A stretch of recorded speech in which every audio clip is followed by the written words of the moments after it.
Oh, I think they're doing a great job. A lot of them are. Good afternoon, Dwayne. How are you? Not too bad, sir. Ladies and gentlemen, Radio Cayman's Talk Today with Sterling Dwayne Ebanks. But I do have some questions. There are more questions than answers. Radio Cayman's Talk Today. If you're ready to talk, we're willing to listen. Well, I really enjoy this program today. Cayman Islands' foremost listeners' participation program. May God bless every person.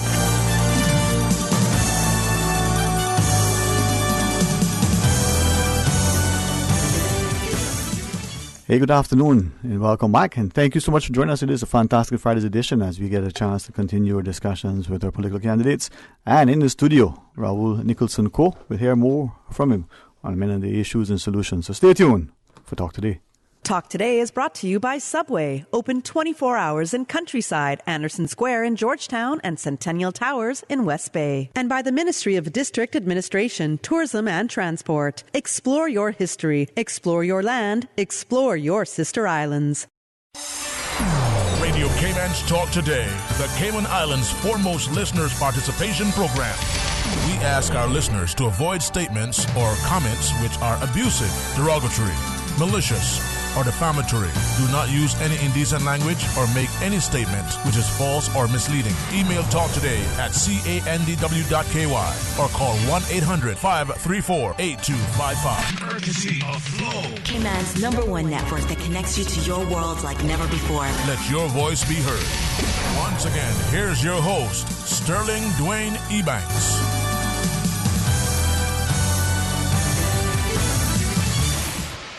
Afternoon. Welcome back. Thank you for joining us as we invite you to be a part of the discussion. We're speaking with political candidate for West Bay South, Mr. Rahul Nicholson Co. Hey, good afternoon, man. Thanks for sharing your afternoon with us and opening the airwaves to our listeners who want to call and share their thoughts as well. yeah, thank you, Dwayne. Thank you for sharing your afternoon with me. I mean, this is becoming a very regular thing, but it's a very important thing as well, right? I think that campaigning is now, we're in the third, T-minus 3 weeks and counting, right? So we're not less than 3 weeks away from the actual election day. So we need to start thinking about when we hit the ground running, when I'm elected on the 15th, what am I going to be doing? Right. I need to talk about what am I going to do in the first 100 days. So there are tangible things that I can do to help to alleviate not only the stress, but the pressure that our Caymanian people are feeling. Mm-hmm. And I'm talking about people that live in Chestnut Street in Badabanu that you know very well, that I know people by their names, right? People on Old Bush Road, on Bill Anderson's Road, off of Town Hall Crescent Road, Captain Garvin's Road. There are lots of Farrington Lane, Hennings Lane. These people are now not a number on the voters list to me. Mm-hmm. I actually know their names. I have their numbers. I've corresponded with them. I see them out and we talk about their problems. So why I say that we have to be prepared. We can't be prepared by saying I need to do another study. I need to analyze and reanalyze and then become analysis to paralysis. Mm-hmm. What we need are people that are going to, when they hit the ground running, they actually hit because they understand the issues and they're able to comprehend and articulate the issues. And if you can understand the issue, you can then create solutions to those problems, right? So that's what I've been doing. I've been researching. I understand. I'm not saying I understand all the problems, but I'm sure when I'm elected, there's so many competent civil servants who have been there for a long time who actually understand these problems perhaps better than I do and will be able to guide me. And my job as a minister or a member of parliament would be to allow them to be given the skill sets, the resources to be able to implement their plans and not think about implementing a plan in 4 years' time, but in 10 years' time or whatever. That will help the community. But in the first 100 days, you know, I have to develop a plan to get our people back to work and specifically in West Bay and not even in West Bay South, in West Bay. Because as you've said previously during our discussions, West Bay is disproportionately disadvantaged because of the shutdown of the tourism sector. Because the vast majority of people that worked in the tourism sector were West Bayers. So we have to find a way to get those people retooled, reimagined, not even retooled, but I guess retrained, retooled, integrated back into the part of the tourism sector that will actually come online first, which more than likely will be stay-over tourism. It's not going to be cruise ship tourism. I can't see that coming back for a very long time. And even if it does come back, it's going to be a totally different type of market. It's going to be a more high-end market, longer stays, smaller ships. So the volume will be less. So why not retrain the people that are now displaced, that are now receiving a stipend, find other jobs that they can do. work with the stakeholders and the private entities, hotels, restaurants, transportation companies, any service-based company, retail companies, to get our Caymanian people employable and employed once the economy opens back up. So that will be my critical thing within the first 100 days, is to have a workshop, not having just a discussion, but with actual tangible timelines as to when we're going to do these things. Right. The other thing that I'm going to be doing is actually to look at the housing crisis that's facing young Caymanians. So how can we reduce or remove the barriers to entry? So remove the barriers to entry and look at what can the government do to reduce the cost of ownership. So immediately we can reduce the cost of import duties. So you immediately say, if you're building a home or you're buying a home, we could then go to the contractor or the home builder or the hardware firms and said, I am buying this for this home. We can actually pre-qualify the person, because we know for that person to actually build, they have to have a red card, so they have to have a permit number. That permit number could be put onto the system. They're given a card and a digital ID. When they go and purchase anything from the local hardware companies, they're given a 15% discount. The hardware company can then go back to the government and request a rebate on the next importing of duty based on what they have spent so far. So there are clear ways in which we can manage this. So ensure the costs are passed on. Ensure it's passed, because there will be no reason for doing it if it's not passed on to the actual consumer. So, and then you could also remove the stamp duty fee as well. Remove it immediately, 7.5%. So you could reduce the cost of ownership for a new young Caymanian person by 22.5%. Immediately. That's a significant drop in terms of what they're now paying. You then go to the banks and said, okay, let's create a society where there's true equity, where there's equity not in a car that doesn't have equity, right? It's actually a diminishing returns on it. And the moment you drive it off the lot, it loses 20%. So why not get into a system where you provide lower interest loans, more attractive loans for younger Caymanians? And the government could think of establishing a system, or Fannie Mae and Freddie Mac, which is a massive system, a guaranteed system, right? And I know there's a system in place now that's similar to that, but we need to expand on it. We need to create greater awareness of that, and use government revenues and resources to be able to do this, because we have to look at this as it's not a zero-sum game, right? We have to see if we allow someone to have a home that they can transfer to another generation, they can transfer assets to another generation, that then prevents the person who may be below the poverty line and maybe not be able to own a home to have an asset that they can transfer, so that they don't have to rely on the NAU or any other further government assistance. Because if it's a self-perpetuating problem. If we don't fix it in one generation, there's highly probable and a high propensity for the next generation to actually fall into the same issue, whether it's housing or education. So we can't think of it, I will solve the problem now. If we solve the problem now, we create generational benefits. And when you see the level of, I guess, need, just from housing perspective, if we don't fix that issue and fix it, forthright, not from a political perspective, don't worry about how many homes you build within your administration, but create a plan that, irrespective of whether you're in government for 4, 8, or 12 years, that plan can go on in perpetuity. That it doesn't matter which minister is in. Create a policy that is entrenched like it becomes institutionalized. Just like Freddie Mac and Fannie Mae. Those things are institutionalized, and that's why it works in a society like America. We can't think of things on a transactional basis. And because I do this today, then tomorrow I'm going to get something. We need to think of it. Let's go back and look at what works and fix it going forward. Because if I don't want to be part of any solution that is short term, because that's not creating a legacy. That's creating a feel good moment that you may feel good as a person. Well, I did a fantastic job today, and this person got home. But what about the other person who lives in East End, or who lives in Cayman Brac, or lives in Bodden Town? Create a system that isn't based on where you live, where you're from, who's your representative. That's irrelevant. We cannot build a nation based on segregating who gets the benefit. Everyone benefits. If we raise society on a whole, not individuals, but bring society up, as a country will be seen in a more positive light. Investors will look to Cayman as an example, which they do know.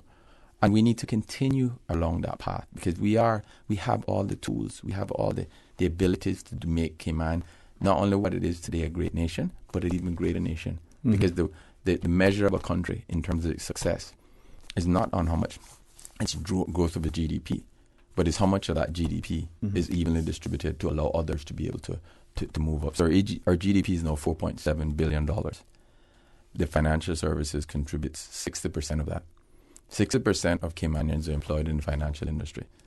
But yet we have young Caymanians who are struggling to own their own home. So disposable income is a problem? It is a problem. It is a problem. And that goes back to the cost of living, right? Is it that, as we go into the break, is it that as a nation and as politicians and policymakers in particular, we don't understand economics? We may understand accounting and finance, but we don't understand economics. Well, yeah, I mean, economics is a social science, right?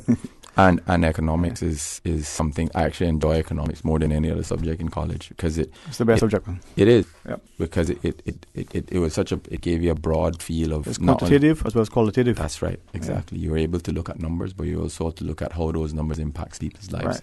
And a number, and I mentioned this before, voters are not numbers. Right, they're actually people, like students in the classroom. That have a pulse, right? And so economics is something that we have, and the interlinkage between economics and finance and all that are all things that you have to take into account. So yes, maybe that's the issue, but I also think it's the fact is that sometimes we don't discuss these things in an open forum. That's the other thing. And we don't say, well, this is actually a problem, right? We talk about the fantastic. I mean, we had a great result for 2020.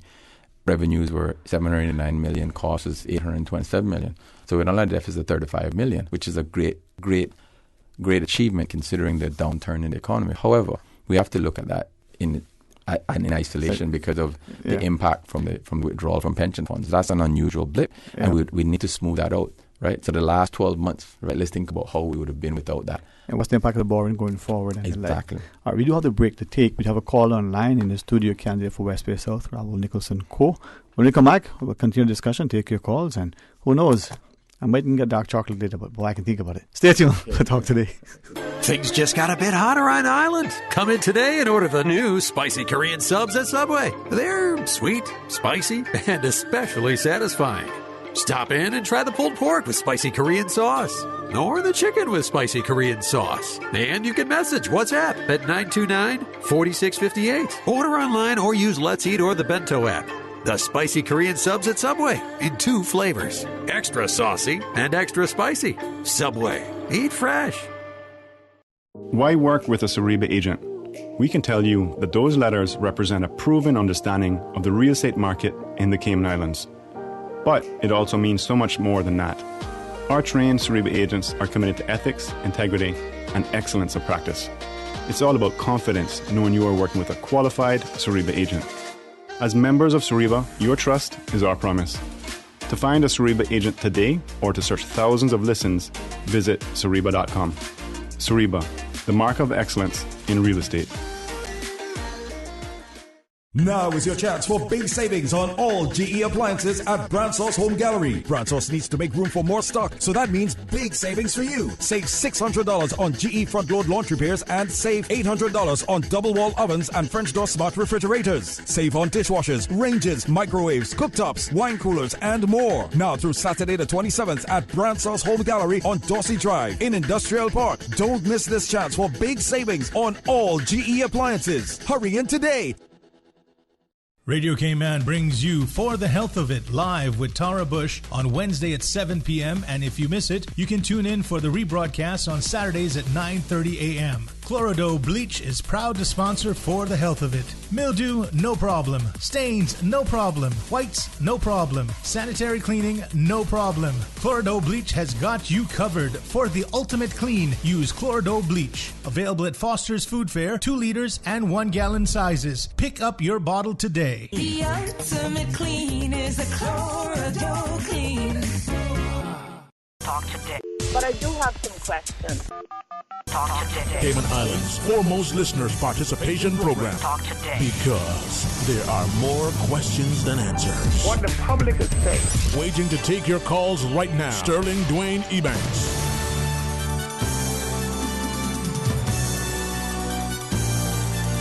Hey, good afternoon. Welcome back, and thanks for joining us. And in our studio, candidate for West Bay South, Mr. Rahul Nicholson Co. And we will open the phone lines up, before Mr. Nicholson Co.'s I don't want to say his time is up, but he'll be with us until 1:15. This is a paid political slot, and we are grateful for that opportunity to engage the listening audience. But just prior, you were talking about economics now. If I get carried away with it, it's probably my favorite subject. Should be taught from primary school, at least from kindergarten. But you were sharing that linkage between economics and social finance issues. And social and issues. social issues. I mean, there's clear linkages, right? And we have to understand that if you make a decision, that there's an impact economically and socially, right? Right. So we have to think of, even from a minimum wage perspective. So I think we should go to a livable wage, but then we have to think of the push-pull economics as well. How is that going to affect inflation? So I think we have to do it both ways. Whenever we look at increasing livable wage, we need to also look at how can we reduce the cost of actually goods. And save the pain and earn. Right. Yeah. So in 2017, there was a commission set up with 3 eminent QCs. They wrote a consumer protection bill, and that hasn't actually been passed or debated in the House. But I think we need to resurrect that and see how we could work through that. We have to realize that nothing is done in isolation, and I think that's why economics works, because there's always a cause. There's an opportunity cost. There's an opportunity cost with everything. So we have to work. We can't expect to tax businesses and don't allow business to be successful, because when that happens, then obviously you create a void, and you could create a void that creates illegitimate services and goods being provided outside of the real economy, right? And that creates a whole lot of inefficiencies. It creates a lot of costs that are not necessarily good for the economy or good for the people. So we can't do anything like that in isolation. Everything is linked together. So when we think about a consumer protection, we have to work with the businesses for them to understand that socially it's the right thing to do that. So let's look at creating, for example, a discount program for seniors. In the US, they have these on everything from purchasing pharmaceuticals to purchasing mobile phones. And they're pre-qualified. So if someone is a millionaire that's over 65, clearly they don't qualify. But if somebody under the NAU, National Needs Assessment Unit, is below a certain threshold, they will then be able to go to Foster's with a proper digital ID, because that's another part of the economy that we need to look at. How do you diversify and create a digital ID system whereby you can do KYC, you can travel with it, you can check into your hotels with it, but you have a proper digital ID where someone goes to the supermarket and they're pre-qualified. When they check their goods out, they're immediately getting 15% discount. So they don't have to pay any duty on anything related to that. Obviously, you have to create fraud and other particular guidelines and stringent processes around it. Yeah, as I listen to you, remember way back when you just hit on potentially, the bad apples in the bunch.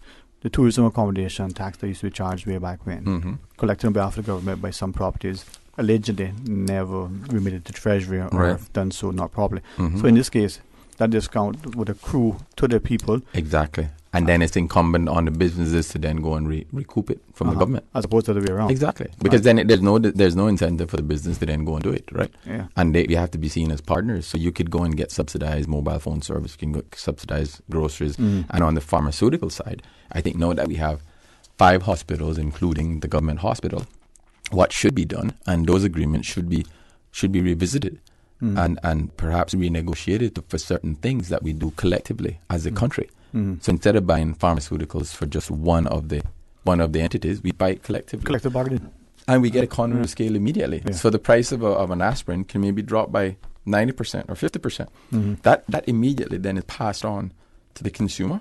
It will immediately drop the cost of purchasing and increase their purchasing power because they have a high disposable income. So I think we have a golden opportunity. I think we have a fantastic opportunity because investors decide to come to Cayman for many reasons.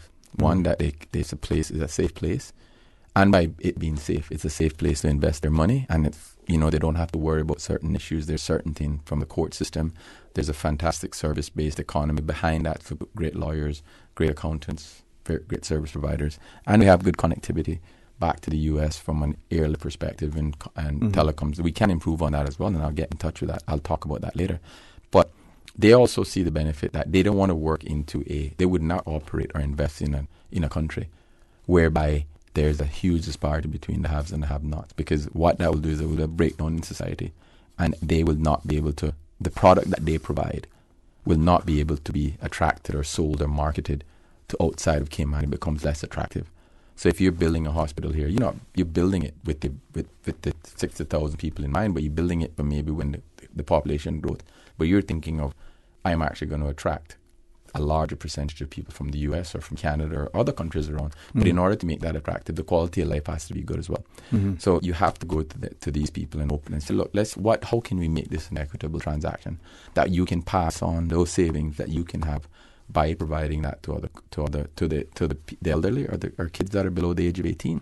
The other aspect that we have to think about as well is why not create center of excellence? As you know, in economics, there's people that have comparative advantage, right? So why not the entity that has comparative advantage, give them the ability. So instead of having an oncologist across all five, it's very ineffective. Have it as the center of excellence in one. They deal with all the patients. Dialysis could be done in another area. Dental could be done in another neurology area. in another one. Exactly, neurology, whatever, right? And that would then came out with fantastic, true, excellent medical services, right? And we then work cohesively and collectively to raise the barrier and raise the bar in terms of what we do as a country. As we speak to Rahul Nicholson, co-candidate for West Bay South, as we listen to there are those who would say, well, that sounds like collusion and the like. But then if we quickly think to the Bankers Association, the other professional associations, we see that same sort of thing happening. Yeah. You're just talking about on a global scale for a national agenda. Right. It's just a national agenda, and I think that everyone, they're partners in this, right? So they will see this as beneficial for the entire country. And if they're true partners, then they will see the benefit of actually doing it properly. So it's not about collusion. We're not colluding. We're doing something that benefits society, because if through collusion, they would want to do that because they would create arbitrage and said, okay, I'm going to charge you for this price and then I'm going to charge you more for this, and then they'll force people to go into a particular location for the service. We're not talking about it. We're actually creating locations that are considered the best in what they do. And from a pharmaceutical perspective, that's an easy thing to implement because that actually can be passed on to the consumer. And we have to look at ways in which the consumer benefits immediately. We can't just allow it to be a reduction and then it's not passed on to the consumer, because then it becomes an exercise in futility, right? And an academic exercise. But as you're talking about, it's not only as economic theory and social policy and implications of it, but you're talking about having a national agenda for a collective vision as to where the country will be in 50 or 100 years. We are told that as a society we seem to be crabs in a barrel. Is that a significant shift in our mindset? It has to be a shift. It has to be a paradigm shift in terms of how we think, right? How we think as a nation. And we can't think just parochially and myopically. We can't. We have to think broadly.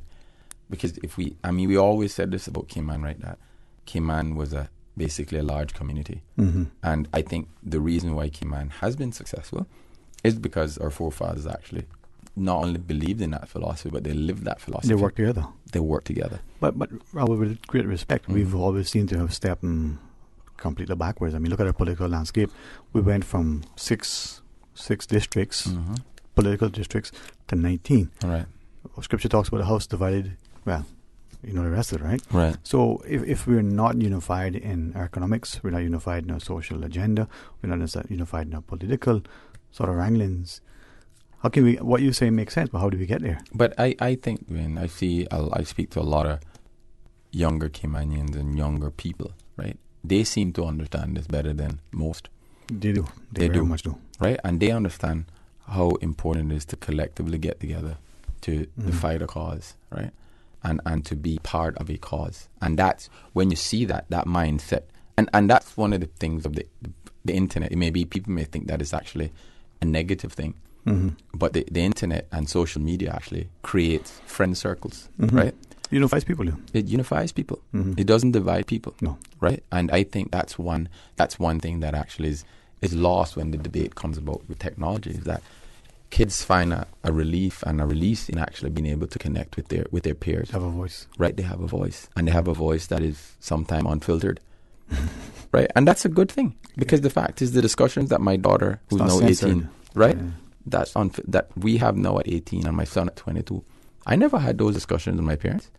We never had those discussions, and what we've given them is the ability to express who they are and what they're about at a very young age. And that can only be good for this country, because what we can do is we can stifle people's ability to speak and to speak truth.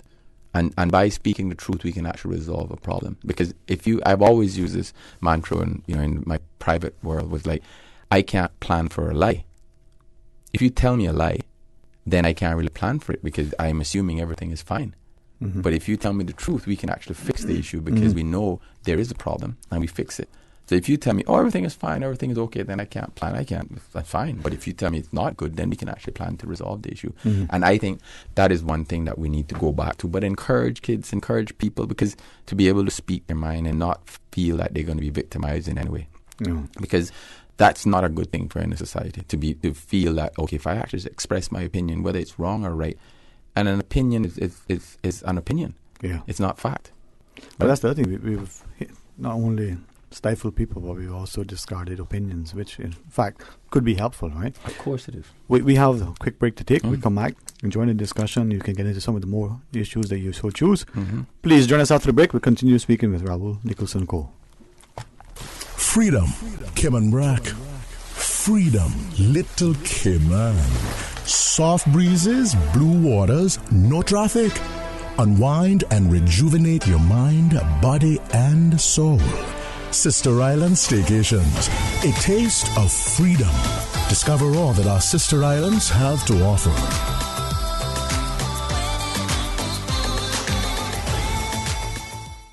There's nothing like the smell of freshly baked bread. The warm, inviting aroma, the fresh and natural taste. Just like homemade. 100% all-natural, additive-free bread. Enjoy fresh and natural-tasting bread from the iconic Caribbean Bakery. Always delivered fresh to your favorite supermarkets island-wide. Forget the imported frozen and thawed, and enjoy our freshly baked selection of quality breads and pastries. Try our classic white and wheat sandwich breads, coconut and raisin breads, hamburger and hot dog buns, and a great selection of pastries. Feed your family fresh with Caribbean Bakery. I've got some beautiful clothes. I know just where they go. Puritan Cleaners. Puritan Cleaners would like to remind customers the closing time for all stores is 5:30 p.m. Savannah Countryside, 10 a.m. to 5:30 p.m. Elgin Avenue, 8 a.m. to 5:30 p.m. Puritan Cleaners, 337 Eastern Avenue. Drive-through, rain or shine, 7:30 a.m. to 5:30 p.m. Now 10% off prepaid on $20 orders and up. Household and wedding dresses remain at standard offer. 10% off on prepaid orders. Call 949-7104. Puritan Cleaners. You feel good when you look good. You on island? You can't call nobody, or what? Boy, I in prison, you know. I'm in quarantine. Took a little trip to Miami. You hear that they're doing rundown this year? I can't wait to hear what they're going to come up with. Buy my ticket when you get yours. I pay you back when I get out of prison. I mean quarantine. Don't miss Rundown, the hilarious comedy review, starting Thursday through Sunday, March 18th to 28th at the Hartwell Theatre. Tickets on sale now. Visit artscayman.org for more information. Brought to you by the Cayman National Cultural Foundation. Sponsored by Logic and Island Heritage. Talk today. But I do have some questions. Talk today. Cayman Islands' foremost listeners participation program. Talk today. Because there are more questions than answers. What the public is saying. Waiting to take your calls right now. Sterling Dwayne Ebanks.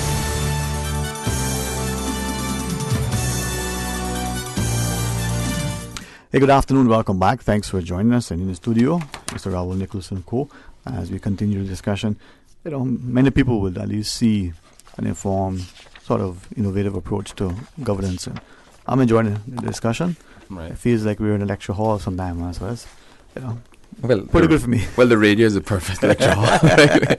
But you don't have to take notes. You just have to remember certain things. But speak for them. I got to take notes. Right. But the fact is that you and I have always had fantastic discussions. Some of them academic, but also some very practical. Yeah. And because we are very practical people, and you and I, we go and we see a problem, we try to resolve it. We don't try to go back, let me do some more research on that and understand why the fundamental. These things happen, and you can't go and tell an elderly person who's 84, on Chestnut Street that, I see that problem, but let me go back and analyze this to see where it actually emanated from. And that's fine and well if I'm buying around a research paper, but that doesn't help the person that's actually suffering. And what is it? A lot of cable guys say, get her done.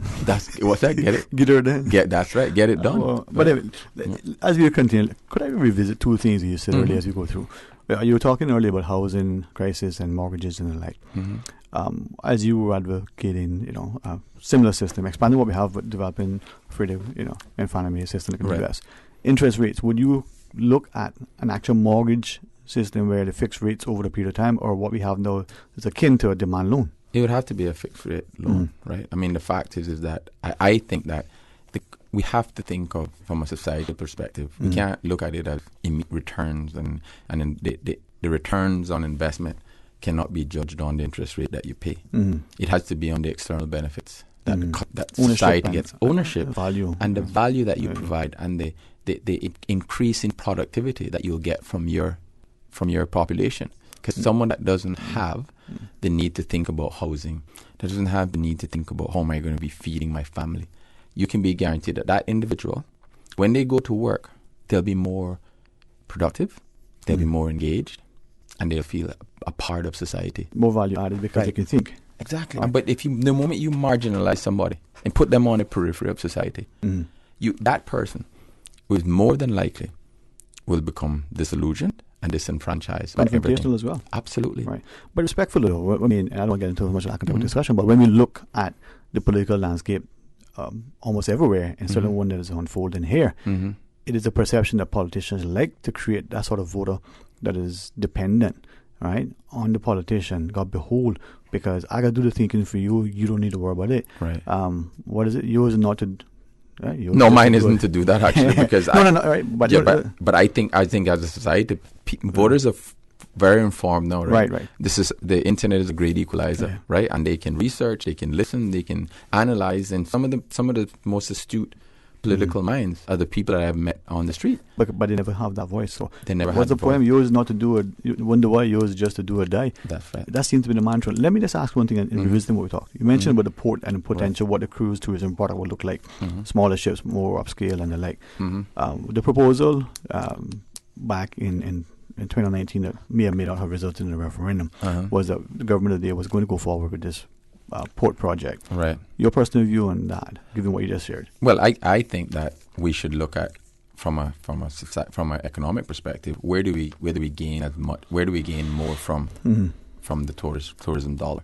And all studies indicate that a stayover tourist is perhaps the best tourist that you can get on island. Right. But the government there knows that, but they were willing to go to the port. Would you have supported that port? Would you support it the way it is proposed? I don't think I could have supported it at that stage, because first of all, the size and the massive capital spend that was required to do it, right? And then the other part of that is that it would diminish the product that actually would bring you more to the island. So you would diminish the stayover tourists, you would diminish the quality of that product, which could have a more detrimental effect. So we now have a golden opportunity, and to actually reposition Cayman's tourism product, not only from a stayover perspective, but also from a cruise perspective, and find these cruise lines, these cruise ships that actually cater to the high net worth individuals. They're very specialized, and they're like 5-star or 7-star accommodations on the seas. And those persons would have a high propensity, if they came to Cayman and see, oh, this is a fantastic place, they may have the ability and the economic means and disposable income to actually purchase a home here and make it a more permanent location. So I think as a government, and when I'm elected, we should look at that and look at that in a very aggressive way as well, because we can't wait for the large cruise lines to decide what their protocols will be to open up. I think we need to start thinking more creatively and dictating the landscape as opposed to be exactly all right. Tactically. Yeah. All right. With that, as you talk about the tourism product and like we see issues of development, we know we have a couple of calls that we get to in a bit. But one of the issues we've heard repeatedly just this week alone, the proposed developments that could impact. We see the one for the planned area development just north of the Kimpton. The port would have economic as well as environmental and social costs, the needs for infrastructure development on part of the government, and all the like. With that proposed development today, I think being the deadline for people to comment on it, what is your view relative to development and how we move forward and the like, and maybe even touch on that one if you wish? Right. I mean, I mentioned this in a previous discussion with you as well, is that whenever you do a large scale development like that, right, you have to think of everything. So you have to think of transportation, you have to think of the infrastructure that will actually support that. And in my view, what should happen is that you meet with the developer. This developer has done really good developments along 7 Mile Beach and Cayman Bay. So, I have no doubt that when they engage with the government, they would see the wisdom in actually creating the product so it's more attractive in the long term. So what I would like to see is that a transportation plan be created for that product so that we don't rely on private entities taking their cars there. We have a bus system that is state-of-the-art, that is world-class, that is best-in-class. So buses that are going to be eco-friendly, that are going to be spacious, that are going to have all the trappings of a modern-day train, for example. So Wi-Fi, everything is included. And they can transport their workers instead of every worker having a car. That would be the first step. Have a transportation system for your workers so that you don't increase the number of roads that you require. We're going to have to start stacking roads after a while. But any developer looks at how can they make their product more attractive. And studies have been shown in terms of when you do large-scale development, what the buyer now look for. And that wasn't the same before. They look for green space. Mm-hmm. They look for the minimal, damage to the environment, and also authenticity. So they look, how I will stay in a place that actually represents the place that I'm living in or where I'm purchasing it. So this is a known thing whenever you've done empirical studies on stuff like this. So developers look for those things. They look, how can I create a differentiating product that is not seen to be detrimental to the environment, that is not seen to be detrimental to the infrastructure of the country, and more importantly, how can that development then integrate into society? So let's create particular thresholds, that the number of Caymanians that should be hired, the number of Caymanian entrepreneurs that should be used in that particular development. Because what happens with developments, if Caymanians don't see the benefit of it, right, then it's difficult for them to comprehend that the development is an essential part in actually continuing your lifestyle. And it's incumbent on the government and developers, whether large or small, to be able to provide and articulate that position and do so in an unabashful way, in an honest, transparent way. And if there's something that's wrong, we need to also admit, we need to find a more creative way to solve this issue. But I do think that any developer deciding to develop, especially something of that scale, will be more than willing to sit with any government to discuss how can they make their product better. Okay. All right, I'm speaking to Rahul Nicholson Co. And we do have a couple of calls. You want to take a call or two before we go to the news? Yeah. Hello, good afternoon and welcome. Thanks for calling. Hi, good afternoon. Dwayne, how are you? Very thankful and blessed. How about yourself? Good. Thank you for taking my call. I'm great. I was listening to Rahul and with interest in a lot of the answers he's given to your questions, and he does have a lot of great points. I'll give him that, and enjoy listening to him. The debate that they had last night between Andre and him, that was, I think, the best debate that was put on so far in the Chamber Forum. I think Andre got the best. Respectfully, we have the news almost coming up. I don't wish to no problem. If you want to maybe ask a question or something, or just let you know we have to take the news in a couple of seconds.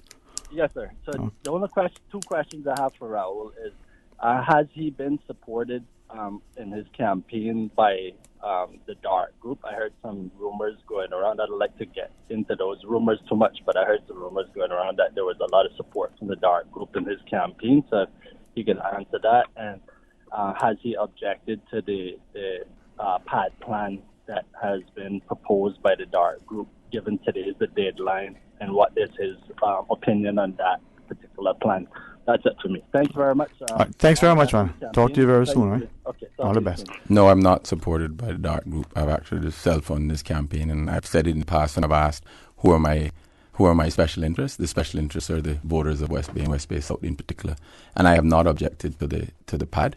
I've expressed my opinion. I think that something of that scale needs to sit with the developer and understand everything so that everything is laid out on the table, right? I think we can't just start objecting to things until we understand the full scope of it. All right. Well, with that, Mr. Fox, we'll news break or we'll take a call. Wait. Okay, pause and hit the news. When we come back, we'll continue for another 15 minutes or so with Rahul Nicholson Co. Thank you, buddy. You are listening to Radio Cayman, the voice of the Cayman Islands. Today's biggest news. Radio Cayman. It's only two species that we have on the island. Generations present. Your voice, your choice. It is in the best interest of the people of these islands. Local, regional, international. This is Headlines from Radio Cayman's newsroom. Today's biggest news. With your latest headlines, I'm Felicia Rankin-Solins. The Cayman Islands Mangrove Rangers announces their Junior Rangers launch has been postponed to Easter Monday, April 5th.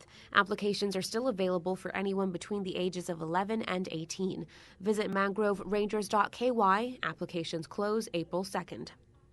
In international news, France has accused the UK of blackmail over its handling of coronavirus vaccine exports amid continuing tensions over supply chains. Foreign Minister Jean-Yves Le Drian was asked whether the EU had been scammed by sending millions of doses to the UK while its own rollout stuttered. France has called for the EU to implement tougher export controls. The U.S. will release 4 million doses of the AstraZeneca coronavirus vaccine to its neighbors, Canada and Mexico, the White House has said. The plan would mark the first time the U.S. has directly supplied vaccines to another country. The University of Southern California has agreed to pay more than $1 billion to patients treated by a former campus gynecologist accused of sexual abuse. It is the biggest sex abuse-linked payout in higher education history. George Tyndall was arrested in 2019 and charged with sexually assaulting 16 female patients. More than 350 women have spoken out about their experiences as patients of the gynecologist. These are your headlines. I'm Felicia Rankin-Solins. For the latest in news and information, follow Radio Cayman on social media, Facebook, Instagram, Twitter. Download the Radio Cayman app or log on to our website, radiocayman.gov.ky. Talk today. But I do have some questions. Talk today. Cayman Islands' foremost listeners participation program. Talk today. Because there are more questions than answers. What the public is saying. Waiting to take your calls right now. Sterling Dwayne Ebanks. Hey, good afternoon and welcome back, and thanks for joining us in the studio, Mr. Raul Nicholson-Coe, West Bay South. As you were sharing about you, continue listening as we look at your manifesto. Yep. Take us through and talk to us to the issues. Well, the other thing that we need to talk about as well is we talk about these national issues, but there are specific issues in West Bay South that I would like to see addressed as well. I think that West Bay, and you and I touched on this, we need a community center. We need a community center that isn't only based on having meetings, but actually become a true community center. We have a YMCA that's a really fantastic organization that actually we could have a YMCA in West Bay with all the available options, so swimming, tennis, basketball. Create a proper community center that will help to provide a more beneficial outlet for youth. We can't develop and expect our kids to develop in a way and allow them to function in society properly without some of these basic things where they have to go to Georgetown. I mean, there's a basketball court at West Bay Primary School, but it's not the best. We don't have a swimming pool. We should have a swimming pool. We mentioned this before. Most of West Bayers are within 5 minutes of the water, right? And more than likely, they have a forefather or a father who's involved in the industry, in the water sports industry. So it's in their blood. Why not tap into that, right, and become great swimmers? I don't know, there are a few swimmers from West Bay that actually have risen to the top of the local scene, but we should have more of that.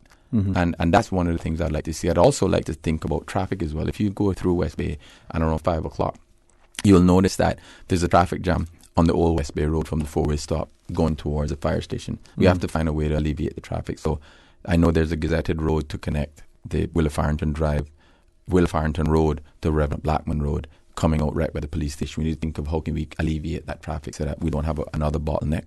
And the Mayor Molly Road you've been there. It's the most fantastic place to be. You go in the afternoons, there are people sitting, watching the sunset. But that's you can call it the first part of 7 Mile Beach or the last part, whatever you want. That has to be preserved. And we have to think of it, acquiring the properties that are there now, that are privately held, and create something that everyone can use in perpetuity, meaning Caymanians can enjoy in perpetuity, because that place is absolutely fantastic. And that's where we would go and run seas. I mean, there was a little ledge out. If you look when they're actually during hurricane, there's a ledge out where the sea breaks, and that's where we'd go and run seas. Norris Point is we used to go there and run the seas. And I was telling my son, yeah, Dad, we used to swim all the way out there, and we were like 10 years old, right? So those are that's the truth. Actually, there's a good story behind that. I wouldn't take it on the air, but one of these days I may. And I was during a hurricane, and we were out there doing it. The issue is that we've used that, and we need to continue to enjoy that, because it is something that has to be preserved, and we must preserve it in a way that is authentic to the location. We don't want to create something that is is fancy, but you lose the appeal of the organic nature of it. Kind of what we did with the Pearl Beach up though. Right. Anyway. So we need to bring people in. We need to understand this isn't a. We need to bring architects in that have a passion for these types of things and that understands the heritage of Cayman and how we can preserve that heritage. You can preserve the heritage in many ways, through language, through buildings, through art, and we have all of these people in Cayman that would love to put their stamp or their creative energies around creating something that has longevity. And so those are the things that I can't only think of the national issues, but we also have to think of the local issues as well. And there are many local issues there, in my view as well. The other thing we have to look on is just these streets are in West Bay South. And West Bay, for example, they're using those streets as racetracks, right? Mm-hmm. And we have to find ways creatively to stop that from happening. So speed bumps is one way, but I also think you need to employ technology. Use speed cameras, and that becomes a deterrent, right? We don't have to deal with the court system because we'll know if I speed down this road, more than likely, 90% of the time I'm going to be trapped and I'm going to be getting a ticket. And don't give the ticket to wait for them to come and pay for it. You know the license plate number. You actually add that to their license fee.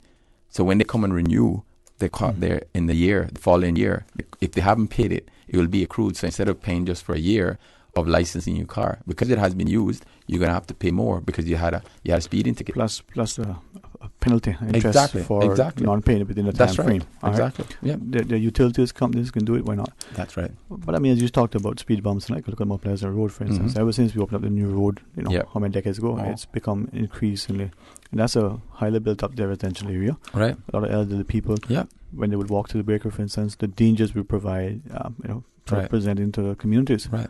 So traffic calming measures, better use of technology.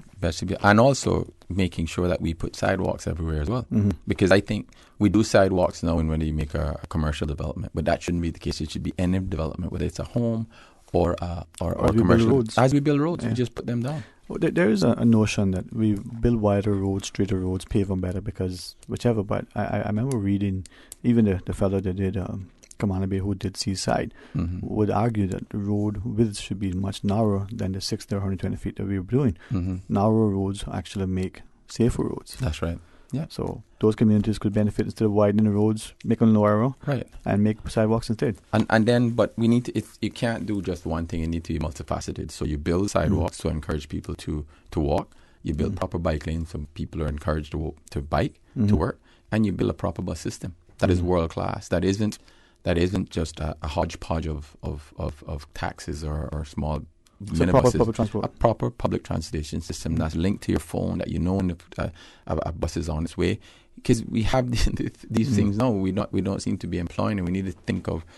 We may have issues now, but in the long term, we have a product that works. So when a tourist arrives on island, they can get on a bus and they can go to East End. They can enjoy the island, and I would take the bus to work. If it was safe and reliable, why wouldn't I not take the bus, right? And I would walk in. I mean, when we travel, you walk everywhere you go, or you take public transportation. Is that a challenge that you said earlier? We're looking at things not just in hodgepodge way, but it's always about a quick political win. Yep.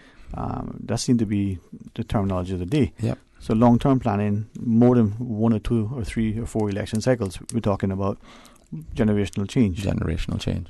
Absolutely. It has to be taken, because if you think about decisions that were taken in the 70s, whether it was through development or whatever industry we decided to go in the financial industry, those were taken because they realized that this is maybe a good decision that will reap benefits in the long term. Well, as we listen to Rahul Nicholson Co., I know that your political agenda manifesto is available, but what are the issues you want to share with us? I know there are a number of key points that you were relating. I mean, I've gone through most of them in terms of, but the other one is obviously economic opportunities for Caymanians, right? And how do we create, not only allowing persons to own a home, but how do we create true wealth for Caymanians? And wealth can be created through entrepreneurship. How do we encourage Caymanians to become entrepreneurs as a result of the development? So they should own the mechanical companies, the plumbing companies, the electrical companies. We should encourage them to do that. But we have not had a lot of Caymanians going into the trades. We haven't had a lot of Caymanians actually going into the hotel industry. I had the pleasure of actually meeting a lot of Caymanian condo owners last week, Friday. And, it was great sitting with them and understanding their issues and how they want to see the product move forward in the future. And I actually left the meeting and I gave them an action. I said, this is a great meeting. And it's fantastic that we have general managers of these condominium complexes, but it would be good if we went out on an awareness program to show young Caymanians that you know, you don't have to be a housekeeper. You actually could be a manager of a property, of a multi-million-dollar property, with, you know, managing staff, managing customers, ensuring that revenue targets are hit. So it's you running your own business. It equips you with the knowledge, the experience to actually become a business person. And the awareness of the careers that are available in the trades and in the hospitality industry is something I think we have done ourselves a disservice. Yeah. We need to do more. Is it, I mean, we've heard it alleged, almost there's a disincentive, almost a deliberate ploy on the part of many to keep those jobs away from the retail Caymanians under the premise that, they're long hours, low pay, when in fact they may be long hours but high pay. High pay. And high reward, not just financially.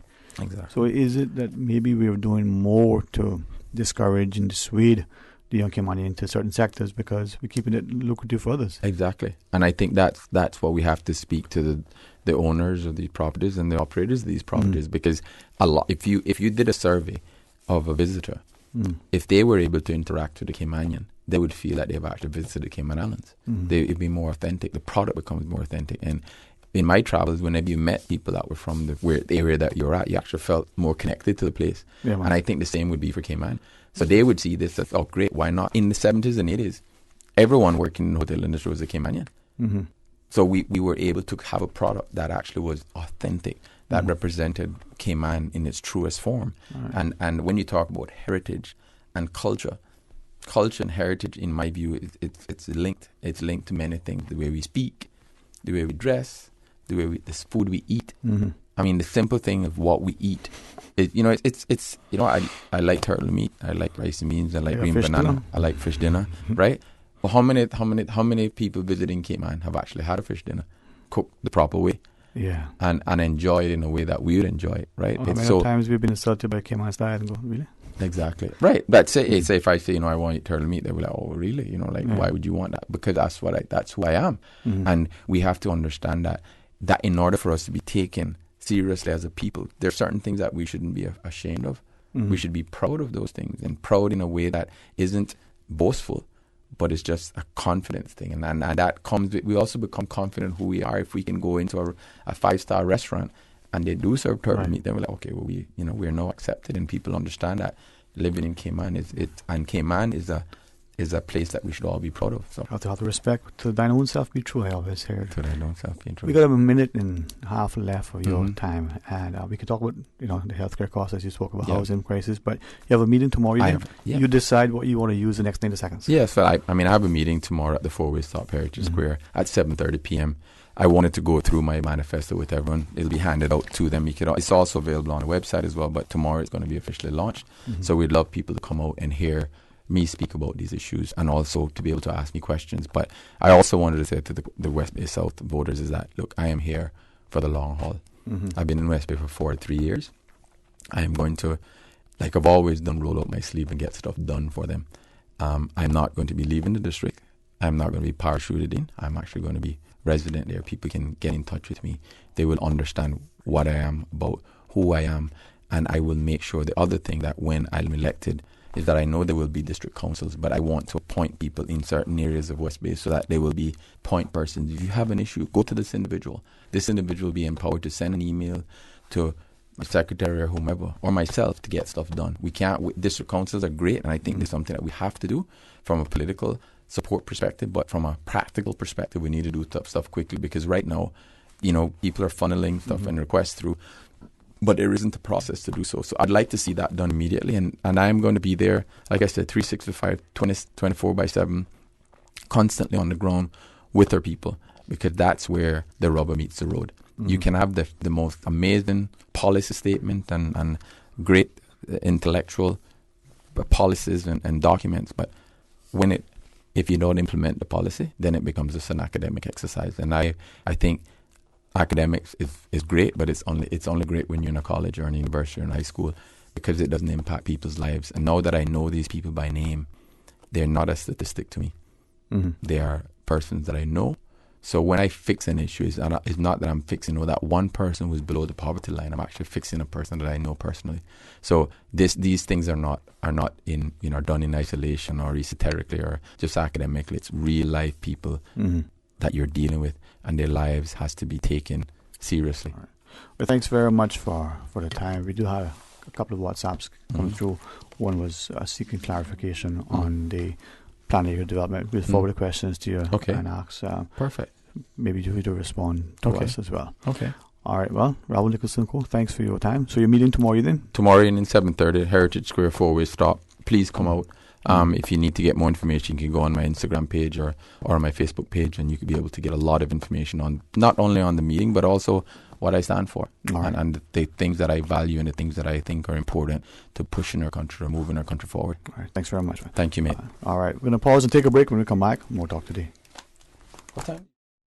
Radio Cayman is pleased to feature this special Sister Islands historical vignette brought to you by the Ministry of District Administration, Tourism and Transport. Explore your history, explore your land, explore your Sister Islands. By the 1900s, the people of the Sister Islands had developed a reputation of being profound shipbuilders, as well as some of the best seamen and navigators around the area. Reverend H.W. Rutty attributed this success to the Sister Islands' first regular school teacher, a castaway named William Johnston. Johnston settled in Cayman Brac in 1863 and taught navigation, as well as the 3 R's, not only to young pupils, but to grown men as well. By 1908, the Sister Islands were home to 21 master mariners, as well as 15 skilled shipwrights. Radio Cayman is pleased to feature this special Sister Islands historical vignette brought to you by the Ministry of District Administration, Tourism and Transport. Explore your history, explore your land, explore your Sister Islands. Wouldn't it have been grand if you had purchased land 30 years ago? It may not be 2020, but a perfect vision has never been more clear. Cayman Brac and Little Cayman, poised for growth with an eye on the future. Your land, your history, your future. Discover all that our sister islands have to offer. Now is your chance for big savings on all GE appliances at Bransauce Home Gallery. Bransauce needs to make room for more stock, so that means big savings for you. Save $600 on GE front load launch repairs and save $800 on double wall ovens and French door smart refrigerators. Save on dishwashers, ranges, microwaves, cooktops, wine coolers, and more. Now through Saturday the 27th at Bransauce Home Gallery on Dorsey Drive in Industrial Park. Don't miss this chance for big savings on all GE appliances. Hurry in today. Saturday night at 8 o'clock on Breeze Radio, 105.3 FM in Grand Cayman and 91.9 FM in Cayman Brac and Little Cayman. Join us for the musical continuation of Celebrating Our Seafarers. Music, you should know, was an integral element in their far-flung journeys around the world. On your Yesteryear musical on Saturday at 8 p.m. on Breeze Radio, we'll feature some of those favorite seafarers' songs. That's 8 p.m. Saturday on Breeze Radio, 105.3 FM in Grand Cayman and 91.9 FM in Little Cayman and Cayman Brac. Talk today. But I do have some questions. Talk today. Cayman Islands' foremost listeners' participation program. Talk today. Because there are more questions than answers. What the public is saying. Waiting to take your calls right now. Sterling Dwayne Ebanks. Hey, good afternoon and welcome back, and thanks for joining us. I've got a couple of callers. Let's just go straight to the phones. Hey, welcome. Thanks for calling. Mr. Dwayne.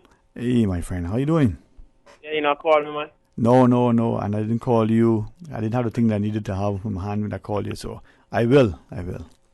Yeah. I know you're probably busy after that show yesterday, right? A little bit. What's up, man? Yeah, nothing, man. Just still, Mr. Dwayne, we have to make sure that the attention brought on in this election, right? Mm-hmm. I understand about talking bad about each other, right? But don't make that just so you don't want to hear certain things bad about your candidate. Mm-hmm. You understand? Right. But let's put them all in the barrel and make sure that we understand that the criminal does not want the herb legalized. The dealer does not want the herb legalized because that would bring down the value. Right? Mm-hmm. The politician does not want it legalized. Why? Is it to support the criminal, or what is it for? No, it is to what they want to do, build another prison, build a higher prison, right? So the money just getting busted or getting arrested, people paying fines and this and that is enough for them to build another prison. Mm-hmm. And especially with a $198 million budget. Mm-hmm. Wow. And then still don't pay the police enough. So when you want to talk about talking bad about somebody, right, you make sure that all of them politicians that ain't singing that song are you know, against the way that how things is now today, because this is what brought us here today. Mm-hmm. You know, I'm not gonna go into it because I'm gonna upset people. Mm-hmm. But if you is supporting the criminal by keeping it illegal, by hiring the cost, keeping the cost high, then it's some link in between you and the criminal. You and him sharing tattoos, or you know, have little, you know, them little love bracelets, or not is working with each other. Mm-hmm. So if we the people can't understand that, then just you go hard listen to all the bad thought you gonna hear. You understand? Mm-hmm. You go hard get that, because that is very, very, very sad. The person come up there and talk about what we accomplished in these couple of years. We don't have no free healthcare. We're not food independent. So we talking about we accomplish anything. We don't even have good education. Mm-hmm. Is that the challenge? I mean, we're not looking at the long-term picture, but maybe it's the we as the voter as opposed to the we as the puppet master. So keep them ignorant, uneducated, ill-informed, and poor. Maybe you keep them controlled. Yeah, correct. Correct. And how we're so ignorant that we still thinking a piece of paper can change things, when what a person said yesterday is that it takes our voices. Mm. Yep. So you have to call them and speak your voice to them. And no piece of paper or no X can help you. Mm. Or help all of us, because remember, the $198-something million, what you seen what they're doing with it, right? They got a private security company. The first thing they went and do is brag about they caught 100 pounds of ganja. That's the first thing they went and do. A private security company is also called mercenaries. What is a mercenary? Hmm. A soldier that works for profits and gains. Hmm. Mm. So when you got that kind of money that can be spent on you understand, other than making peace with the system and see if we can wrap around and get into making everything good with everybody. No. So what the deal is? Questions that obviously not being asked enough and certain answers not being demanded. No? And especially, I'm not asking you the questions. No, you put it on the table, but it's not rhetorical either. Yeah. Yeah. I hear you, man. I hear you. Thank you very much, Mr. Dwayne, for the time. Yeah, man. Look out for the call after 3, all right? Yeah, all right. All right. Blessings to you, man. Blessings. Cool. All right, let's take one more call if we can. Take the minutes if we want. Good afternoon. Welcome. Thanks for calling. Hey, Dwayne. How you doing? Blessed and thankful. How about you? Yeah, I'm okay, man. I have a question for Mr. Raul, please. Yeah, sure. Now, he is, his segment ended just before the news break, the last commercial break. But you asked the question, and maybe he's listening, but at least we can pass it along, if you choose. Yeah, all right. Then I'll still ask the question. I've been waiting a long time to get on, you know? That's right. We from Mount Pleasant, remember that. Is that true? I have a question to ask. Go right ahead. I have two. The first one is, all these politicians, right? We know in election time, all these politicians is talking about housing is the number one key. Getting housing for Caymanians, right? All right. What about the people that was in when the National Housing Development Trust first started off this government guaranteed loan scheme, and the National Housing and the government guaranteed loan scheme, the people that was organizing that, it wasn't properly organized yet, right? But people got into it, right? And some people houses have been in that time had been repossessed. Mm-hmm. They're talking about first-time home owners. What about the people that had been repossessed? And what is the government going? Well, any one of them, all the 19 members, the 50, they say got 50. What any one of them going to do about that? To help them people out to get a second chance at getting a house. That's question number one. Question number two is, you have a lot of people too. A part is talking about they could get Caymanians employed, the unemployed, they get them employed, and their own companies for their own selves, right? And I guess now they have to give it up because they're running for election or something like that. I understand. If I'm wrong, correct me. But they have companies that when they was not, they not decided to run yet, right? So they not give up their companies or declare nothing yet. But they use them same young Caymanians that they're talking about now, young people. And I tell you something that I hear people say. I tell you something I know. Right. They use them same young Caymanians in that construction industry, whether it be plumbing, carpentry, whatever, in that same industry. And they use them till they fag them out. And they own money. And I hope Mr. Nicholson Co. is listening. Because, no, hold on. I listen to you. Go ahead. I listen. Yeah. Because they use them same, and I say Mr. Nicholson Co. and I do the same thing, but I hope you listening to me.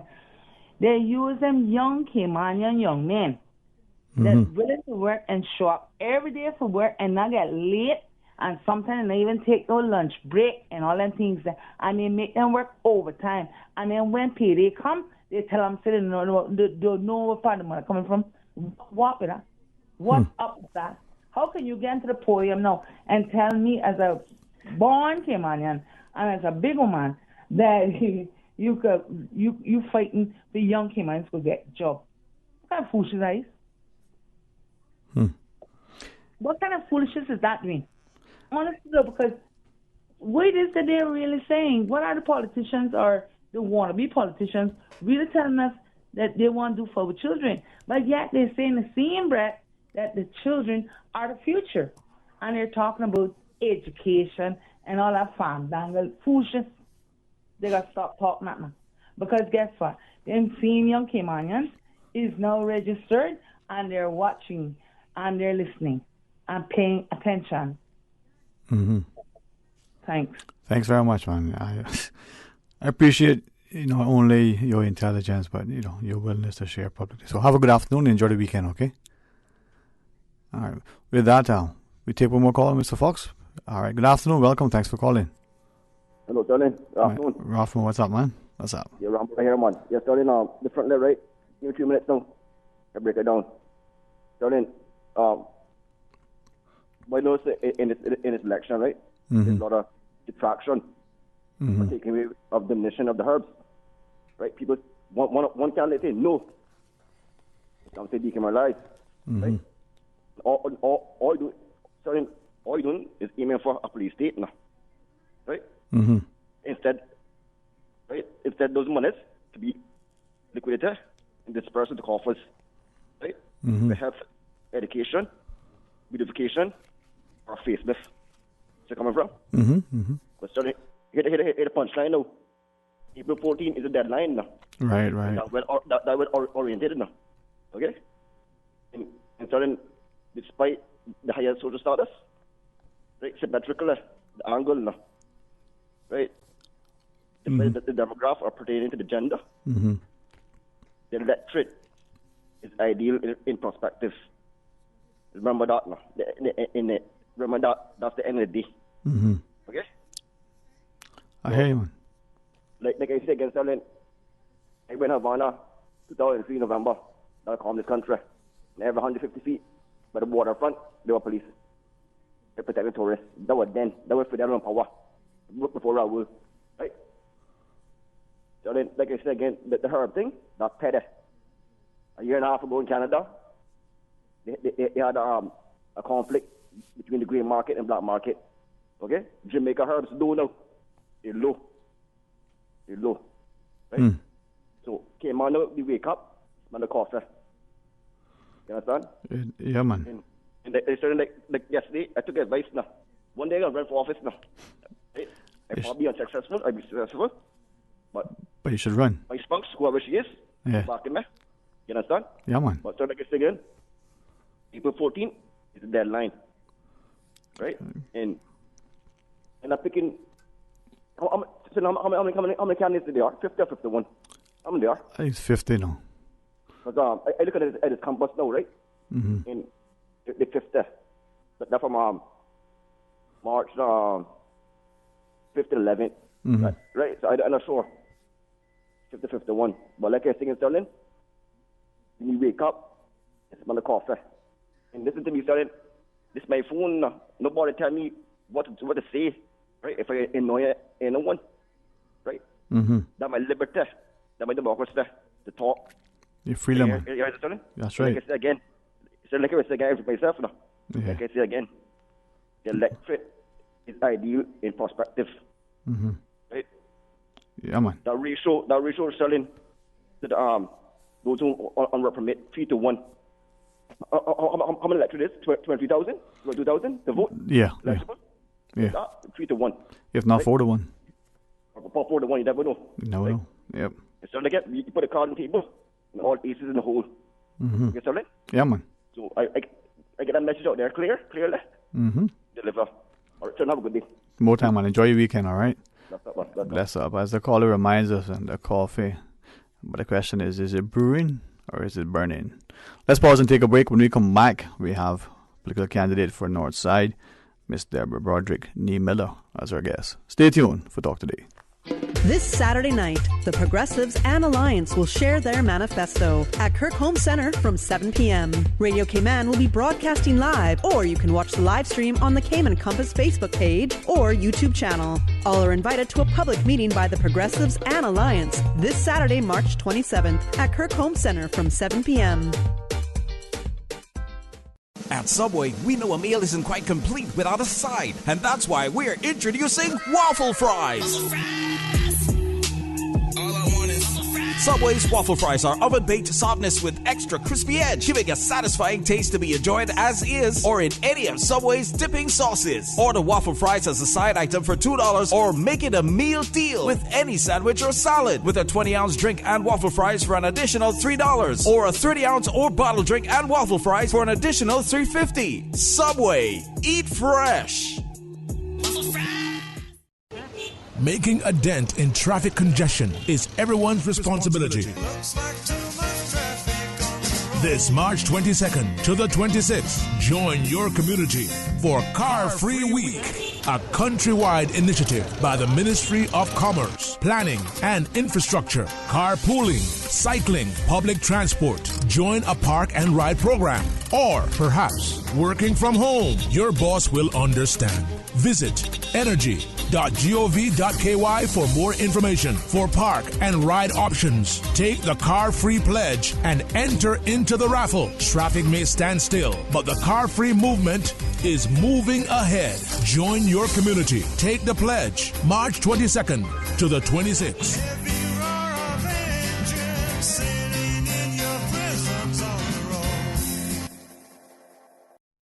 The Cayman Islands Chamber of Commerce Pension Plan. We're here for you. Are you aware of the performance of your pension plan? The Chamber of Commerce Pension Plan provides quarterly fund fact sheets for our members to stay informed with the plan's performance. For the year ended August 31st, various life cycle funds provided returns between 9.2% and 16.5%, and our all-in expense ratio is currently the lowest it's ever been, a record low at 0.72%. Visit chamberpension.ky to review our fund fact sheets. You can see the performance as far back as 10 years. Remember that pensions are a longer-term investment strategy. Focus on the long term rather than the short-term returns. The Cayman Islands Chamber of Commerce Pension Plan continues to perform for you.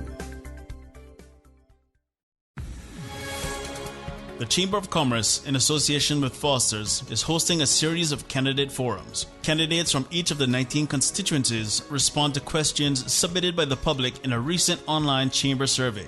Watch the forums by streaming the Chambers or Radio Command's Facebook or YouTube channels on CIG TV or Logic Channel 23, weeknights from 7:15 p.m. Visit caymanchamber.ky for up-to-date election news and candidates' profiles. The forums are also proudly sponsored by DART, Affinity Recruitment, and Bodens Legal and Corporate. Tonight's forum features candidates from Georgetown North, Joseph Hugh and Renard Moxham. You can watch tonight's debates on Radio Cayman's Facebook page, CIG TV's cable channel, or on the Chambers YouTube channel live from 7:15 p.m. The following is a paid political announcement by Mr. Ralston Anglin. The community is invited to a public meeting by Mr. Ralston Anglin, candidate in the upcoming election for the electoral district of West Bay North, on Saturday, March 27th at 7 p.m. in the parking lot of Andrea's Beauty Salon at the corner of Birch Tree Hill and Finch Drive. Saturday, March 27th, a public meeting by Mr. Ralston Anglin. The proceeding was a paid political announcement by Mr. Ralston Anglin. Talk today. But I do have some questions. Talk today. Cayman Islands' foremost listeners' participation program. Talk today. Because there are more questions than answers. What the public is saying. Waiting to take your calls right now. Sterling Dwayne Ebanks.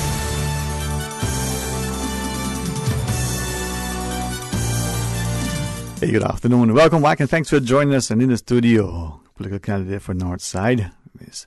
Deborah Broderick Niemiller. Good afternoon, and thanks again for coming into the studio with us. Good afternoon, Dwayne. How are you? Oh, man. As a West Bayer, one thing about it would be a West Bayer Northside. Absolutely. Well, I'm happy to be back. It's my pleasure to be here. Well, it truly is a pleasure to welcome you, and it's good to see good people all the time, right? Right. Well, the campaign is, coming to a close almost. We go to the polls on the 14th, so share with us as you go about in, your perspective, the issues, the views, the solutions. Let us hear from you. Okay, well, I have 3 issues today that I want to speak on. I only have 15 minutes, and I'm going to use those 15 minutes to the max. There you go. So my first issue is a national one, which involves the district councils. There's been much controversy about that in recent weeks. The Constitution does call for district councils to be set up, Part 8 of the Constitution. The Constitution does have 7 bodies in that part that it calls for. And some of those bodies are set up already, which is like the Complaints Commissioner, Freedom of Information, and the Register of Interests. All of them, actually, they're set up except for the district councils, which I don't understand why that has not happened. Because in Section 119, it does say that the law needs to come into effect to set up the district councils. And I know, like Northside has set up district councils before, but it has not worked. And I think that is because it is not according to the Constitution. So we need to get that law enacted and get the district councils going, because that advisory body will actually be advised by members of Parliament. But of course, we know that some of them don't want to be advised by anybody else. So I am adamant about having the district council set up properly in each district, especially my district. That's what I'm concerned about. And it's time for that to happen. So the next government definitely needs to get on board with that because, like I said, the Constitution does call for it.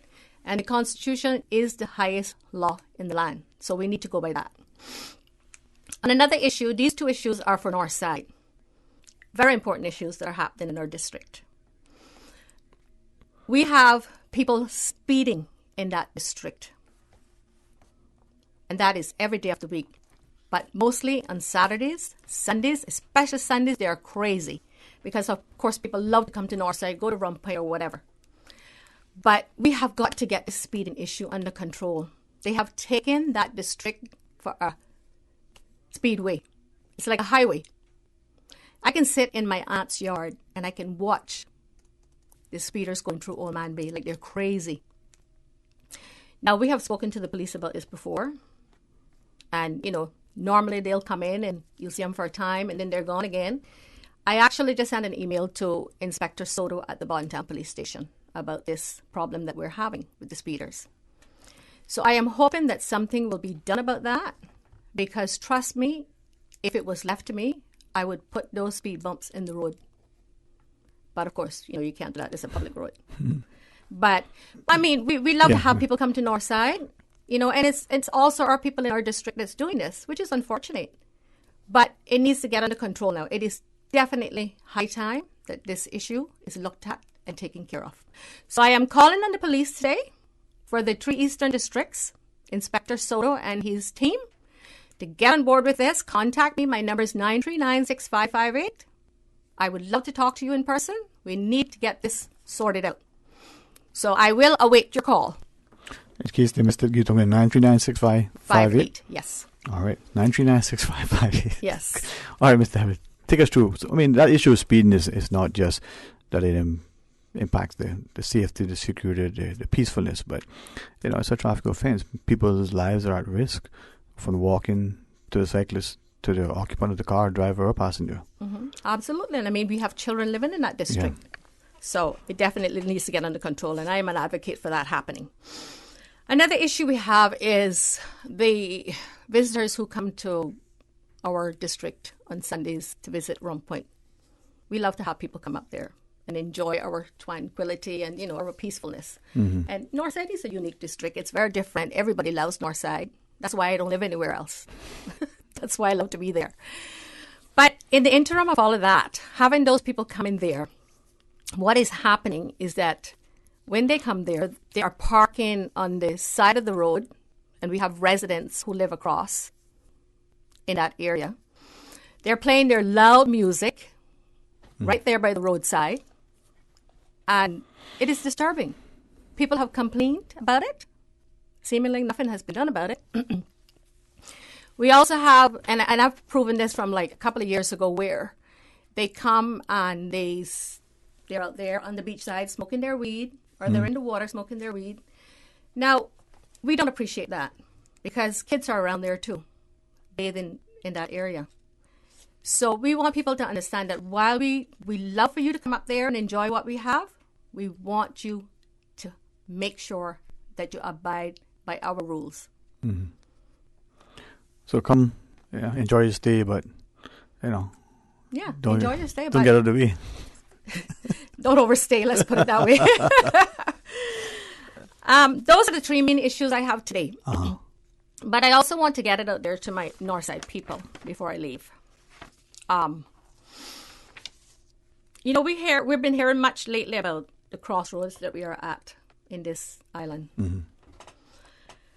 But I'm here to say that if we do not wake up, our people do not wake up in this 2021 election and change the status quo for better for our children and our grandchildren, not for the worse, because Lord knows we can't get it any worse.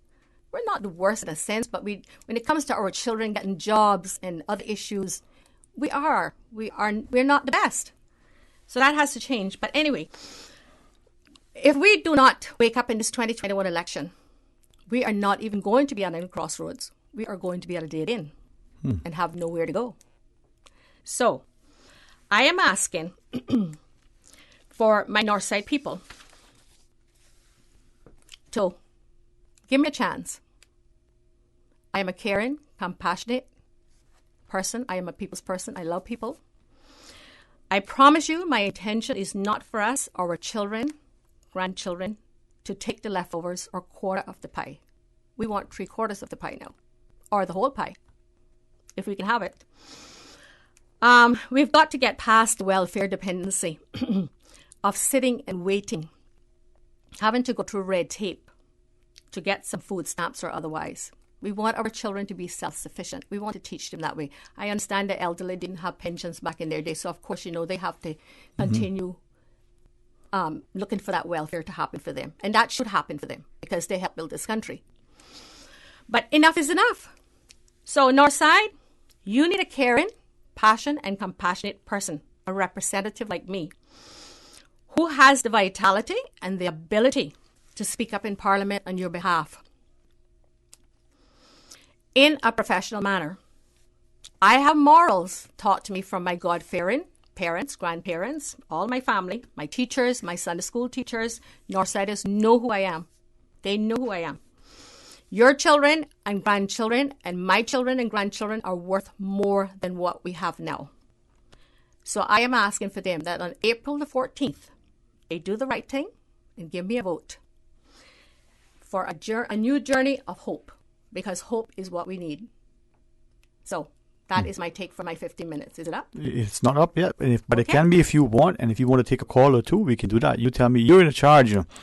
Hey, listen, like home, women run things, right? So yeah, we can take a call or two. We can take a call or two. Yeah. Well, I put on the headset to keep my hair in place. It probably messes up, but you put the headset on comfortably.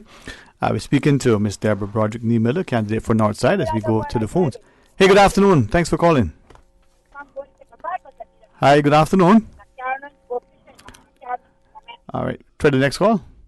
All right, well, there we go. Okay, well, listen, it is an interesting time ahead, and if you wish to speak to any of the issues, you can. If not, then we wish you a wonderful, blessed, safe, and very, very productive and enjoyable weekend.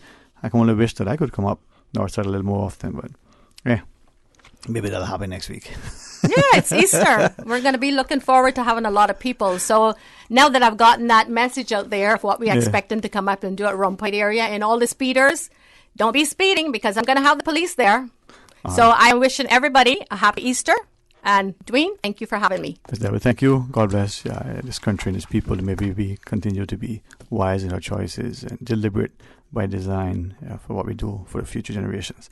Enjoy your weekend. Thank you. You too. All right, let's pause and take a break. When we come back, we'll have a few more minutes of talk today.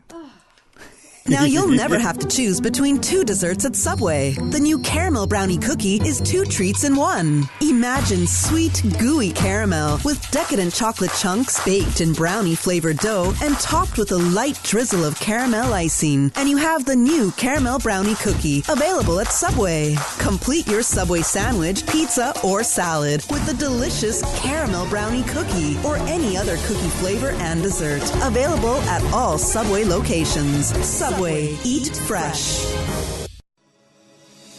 Did you know that defective airbags can cause serious injury or even death if not repaired immediately? Right now, millions of vehicles around the world are under recall for faulty Takata airbags, and yours could be one of them. At Vant Motors, our priority is to make sure the Toyota or Ford you drive is safe.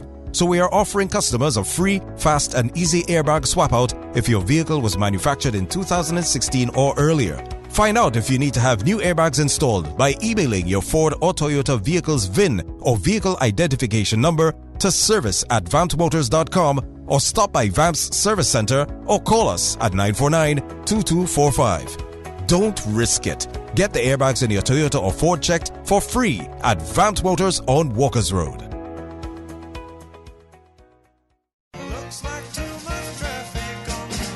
I'm Kristen Augustin, Energy Policy Coordinator. On behalf of the Ministry of Commerce, Planning and Infrastructure and the Cayman Islands community, thank you to everyone who took part in Car Free Week. Traffic congestion is everyone's responsibility. For more information on how you can continue to do your part, visit energy.gov.ky. Remember, traffic may stand still, but you don't need to. Get on board the Car Free movement today.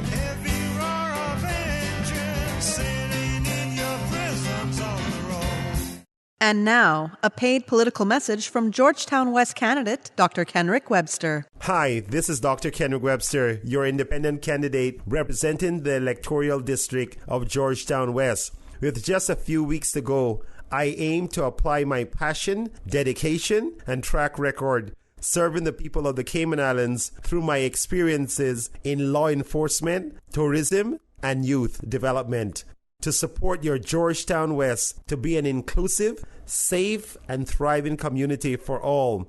If you believe in togetherness and kick-starting positive change for our community, then your vote is safe with me. By voting and instilling your trust in me, I can assure you that I will listen to you and put your needs at the heart of action to ensure that your contribution is acknowledged, valued, and celebrated. With me, Dr. Kenrick Webster, as your MP, there's nothing that we can't accomplish together. Rest assured, your voice will be heard to bring about long-lasting change for Georgetown West and the wider Cayman community. I am Dr. Kenrick Webster, and I approve this message. The proceeding was a paid political message by Georgetown West candidate Dr. Kenrick Webster. The Chamber of Commerce, in association with Foster's, is hosting a series of candidate forums. Candidates from each of the 19 constituencies respond to questions submitted by the public in a recent online chamber survey. Watch the forums by streaming the Chambers or Radio Command's Facebook or YouTube channels on CIG TV or Logic Channel 23, weeknights from 7:15 p.m. Visit caymanchamber.ky for up-to-date election news and candidates' profiles. The forums are also proudly sponsored by DART, Affinity Recruitment, and Bodden's Legal and Corporate. Tonight's forum features candidates from Georgetown North, Joseph Hugh and Johan Moxham. You can watch tonight's debates on Radio Cayman's Facebook page, CIG TV's cable channel, or on the Chambers YouTube channel from 7:15 p.m. This Easter Saturday, hop down to Bayshore Mall for Kirk Freeport's Easter at Bayshore family event. Join us on Saturday, April 3rd from 4 to 6 p.m. for refreshments, cotton candy, popcorn, balloons, face painting, steel drums, and more. There will even be supersized Easter bunnies and a kid's scavenger hunt with chocolate treats. Kirk Freeport's Easter at Bayshore family event is back. Saturday, April 3rd from 4 to 6 p.m. at Bayshore Mall in Georgetown. Free parking behind the mall. Visit kirkfreeport.com for more information. Talk today. But I do have some questions. Talk today. Cayman Islands' foremost listeners' participation program. Talk today. Because there are more questions than answers. What the public is saying. Waiting to take your calls right now. Sterling Dwayne Ebanks. Hey, good afternoon and welcome back. And just a quick reminder for all of our listeners. We're probably going to end a bit early today. There is a press briefing scheduled for 2 o'clock on their solid waste management this afternoon. So we're going to carry that live when it comes out to us. It's expected at 2 p.m. Let's go to the phones, though. Good afternoon and welcome. Thanks for calling. Good afternoon. Hi, Dwayne. Hi. How are you doing today? Blessed and thankful. How about you? I am doing very well. I just basically calling for a comment, actually, and it's on behalf of the credit union. I know that Nancy has taken care of you more than one time, and we look up for our members and so forth. But I'm really, really quite upset and quite perplexed. So I hope that, all members, including the chairman, is listening to this. Mm-hmm. The credit union was built up by civil servants for a very long time ago. And it was actually put in place to help those that were struggling, that were poor, not those that were making millions and millions of dollars. We have new management that has come on board that has changed up a lot of the processes. And there's nothing wrong with change if it's going in a positive way and it's going to stay in line with a credit union and not a commercial bank. Simple express loans, members have to put in money there, which becomes shares. So those shares are, whether it's $1,000 or $1 million, mm-hmm. is the money being used to help and assist people with mortgages or small loans. Now, when you go in to get an express loan, you have to pay $50. So a member is being charged to use their own money. That's not right. That is wrong. And today, if you want an express loan, you have to go through a rigorous background check to make sure your debt ratio is in check. Now, I'm not saying those that don't have good standing shouldn't go through this process, but the express loan, and express means overnight. It means urgently. And that's what that really was developed for. Myself, a family member, and another friend of mine was recently denied because of debt ratio. And we are very upset about it because that's not the way. Now we've had some all 2 and 3 express loans. If you can make that $167 payment, that is what Mr. Moncrief, Ms. Sisley, and many of the members started at credit union for, to help. Where they should be making money, like all the banks make their big money in extra when you're coming to join them, is where they do all of the legal documents for those legal transfer documents, which they only charge $300 or $400 for. Mm-hmm. That, I believe, should be a standard fee from anyway from $800 to $1,000, because the banks are charging, lawyers are charging them $3,000 and $4,000 now to do land documents, which is raping the system and raping a client as far as I'm concerned. Mm-hmm. Because that kind of money to pay for a land transfer is ridiculous from any law firm, because that's a set document. All they need to change is the name of a person, the time, and the amount. And that is printed off, yet they charge you so much and charge the bank so much. So that, to me, that is ridiculous. We are now in a pandemic, so now half of the population is not working. So where we should be taking care of our people is not turning us down.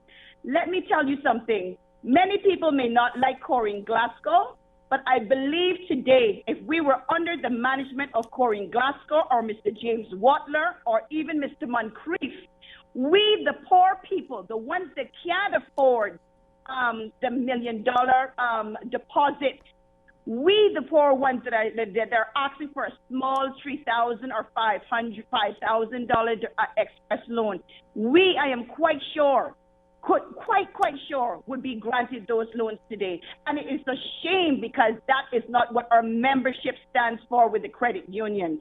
We put money in there. Let me tell you something. One time I had $10,000 in there, and because of the same reason, I closed everything. And right now, I'm in the process of moving my mortgage because 3 of my friends that I brought over with me said they cannot believe that we are now charging the members money on there to do an express and a top-up. And they're so fed up with me that we have started a petition which is going to go to the chairman, it's going to go to the board members and say, why have you forgotten the poor people? We used to have a system where you used to walk in. So if they wanted to change that, but that was so helpful for the garbage disposal men, the people that work in the garbage disposal, they didn't have an hour for lunch. They could walk in there quickly, do that form, and everything was processed in a matter of hours the same day or the following day. That really helped poor people. We've taken that away, and we've gone to a very high-toned, very highfalutin process that forgot about the poor person. This cannot continue in our country. Don't ask me to be a member. Don't ask me to put in my salary. Don't ask me to do that and be there for years and years and build up the credit union. My money has helped build up the credit union and paid loans out to people. And now you're going to spit in my face. It is wrong. It needs to be changed. The chairman answers your call, but spinelessly, he turns around then and does not return your call or does not help the poor person. The membership has to change. Management membership have to change, and the poor people must come first in this country, Dwayne. I'm sorry that I'm a little irate. I'm sorry that I'm upset, but I'm pretty sure by the time my petition get out there, the signatures that I am going to collect for the poor people to say that we, the members, want to be heard, we want to be treated with respect, and we must be able to come to that credit union if we are in good standing. I'm not talking about those that are delinquent. I'm not talking about the poor people. When the pandemic started, the credit union came to its members and said, please give and help. Let me tell you how I did. I gave money, but I also did not borrow that year for the same reason that others that were in less position than I was would be able to come in there and get.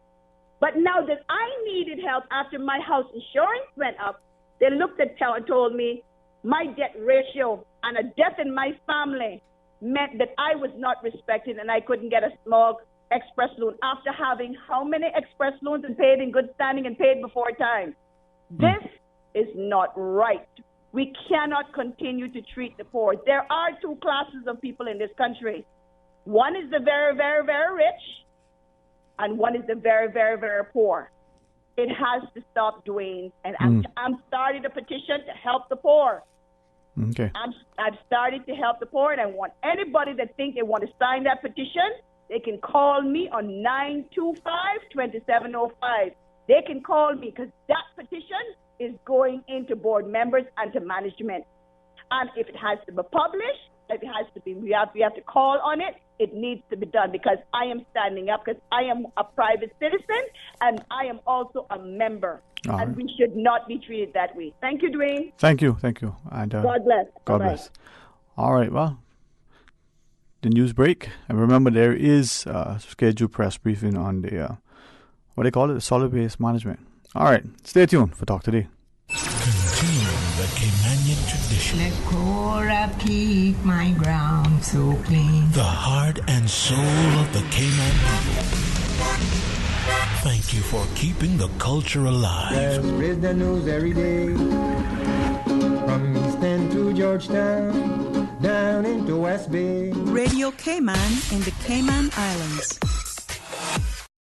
Today's biggest news. Radio Cayman. It's only 2 species that we have, on the island. Generations present. Your voice, your choice. It is in the best interest of the people of these islands. Local, regional, international. This is Headlines from Radio Cayman's newsroom. Today's biggest news. With your latest headlines, I'm Felicia Rankin-Solins. The Cayman Islands Mangrove Rangers announces their Junior Rangers launch has been postponed to Easter Monday, April 5th. Applications are still available for anyone between the ages of 11 and 18. Visit mangroverangers.ky. Applications close April 2nd. In international news, France has accused the UK of blackmail over its handling of coronavirus vaccine exports amid continuing tensions over supply chains. Foreign Minister Jean-Yves Le Drian was asked whether the EU had been scammed by sending millions of doses to the UK, while its own rollout stuttered. France has called for the EU to implement tougher export controls. The U.S. will release 4 million doses of the AstraZeneca coronavirus vaccine to its neighbors, Canada and Mexico, the White House has said. The plan would mark the first time the U.S. has directly supplied vaccines to another country. The University of Southern California has agreed to pay more than $1 billion to patients treated by a former campus gynecologist accused of sexual abuse. It is the biggest sex abuse-linked payout in higher education history. George Tyndall was arrested in 2019 and charged with sexually assaulting 16 female patients. These are your headlines. I'm Felicia Rankin-Solins. For the latest in news and information, follow Radio Cayman on social media, Facebook, Instagram, Twitter. Download the Radio Cayman app or log on to our website, radiocayman.gov.ky. Talk today. But I do have some questions. Talk today. Cayman Islands' foremost listeners' participation program. Talk today. Because there are more questions than answers. What the public is saying. Waiting to take your calls right now. Sterling Dwayne Ebanks. Hey, good afternoon and welcome back, and thanks for joining us. And there is a scheduled press briefing about the solid waste management. When it comes to us, we'll take it live. But until then, let's stay here and take your calls. Good afternoon. Thanks for calling. Hey, good afternoon. Good afternoon, Dwayne. How are you today? Good afternoon. Is Miss Deborah still there? No, Miss Deborah left a bit ago. She was just on for a few minutes, Oh boy, that was a short few minutes. I had you on the phone almost 20 minutes waiting now. we did come to you though. I can just throw it out there. Mm-hmm. All the candidates that are running for election, to think about this situation because we need a look. We want to know if any of them that is running that say they got Caymanians at heart is willing to put a law in place effective immediately as soon as they can get it ASAP when they are elected, that the water sports industry be designated to Caymanians, and that's generation Caymanian, and that has to be by birth or a generation. We go no further than a grandfather. If you're not a Caymanian by birth or you're not a Caymanian by a grandparent, we want them to put a law in place, because what is happening, we get all of these foreigners coming in and are becoming Caymanians, because everybody can be a Caymanian. You can otherwise buy it or whatever it is. Even if they're married to Caymanians, we have to draw a line, because it is being taken away from Caymanians. And we need them to put a law in place that in order to join the water sports industry, you have to be Caymanian by birth or generation. That's number one. I want to congratulate that caller just got off World Trade Union, because the truth is the truth. We had three class of people in Cayman, but in the last 10 years, we're down to 2. They're very rich or very poor. We're not even going middleman no more. So Cayman used to have middle class. The middle class otherwise gone poor. They otherwise went to the rich poor or they went to the poor poor. So we need somebody to look into this mess, because and it's just not Craig Jones. It's just one of them that is doing this stuff. We got many more businesses, and COVID, I don't know what, that was a good thing for us and it was a bad thing. So we need to look in. Yeah. Okay, thank you very much, Dwayne. All right, well, thank you. And let's just pause. And I also heard him talking yesterday about the West Bay Road About the canal boy. I told you that, like I told you 5 years ago, I told you you were coming. And I heard a caller call and said, who talked to her? Listen to the woman because she's a crazy woman. But I wonder if all these people is crazy now. Well, because it's here now. What are we going to do about it now? But we need to do the same thing what we did to CPR, turn them back. Well, voices. Okay. Yeah, thank you very much. Thank you. All right, let's pause though. And as we remind you, there is a scheduled press briefing. It was set for 2 o'clock on the solid waste management, the dump, as we call it. Well, when that comes to us, we'll take it live. But until then, let's keep talking. But stay tuned for a sec. Explore your history. Explore your land. Explore your sister islands, the ultimate staycation experience. Your culture, your freedom, the land that time forgot isn't gone. It's your sister islands. Discover all that our sister islands have to offer. Why work with a Suriba agent? We can tell you that those letters represent a proven understanding of the real estate market in the Cayman Islands. But it also means so much more than that. Our trained Suriba agents are committed to ethics, integrity, and excellence of practice. It's all about confidence, knowing you are working with a qualified Suriba agent. As members of Suriba, your trust is our promise. To find a Suriba agent today or to search thousands of listens, visit Suriba.com. Suriba, the mark of excellence in real estate.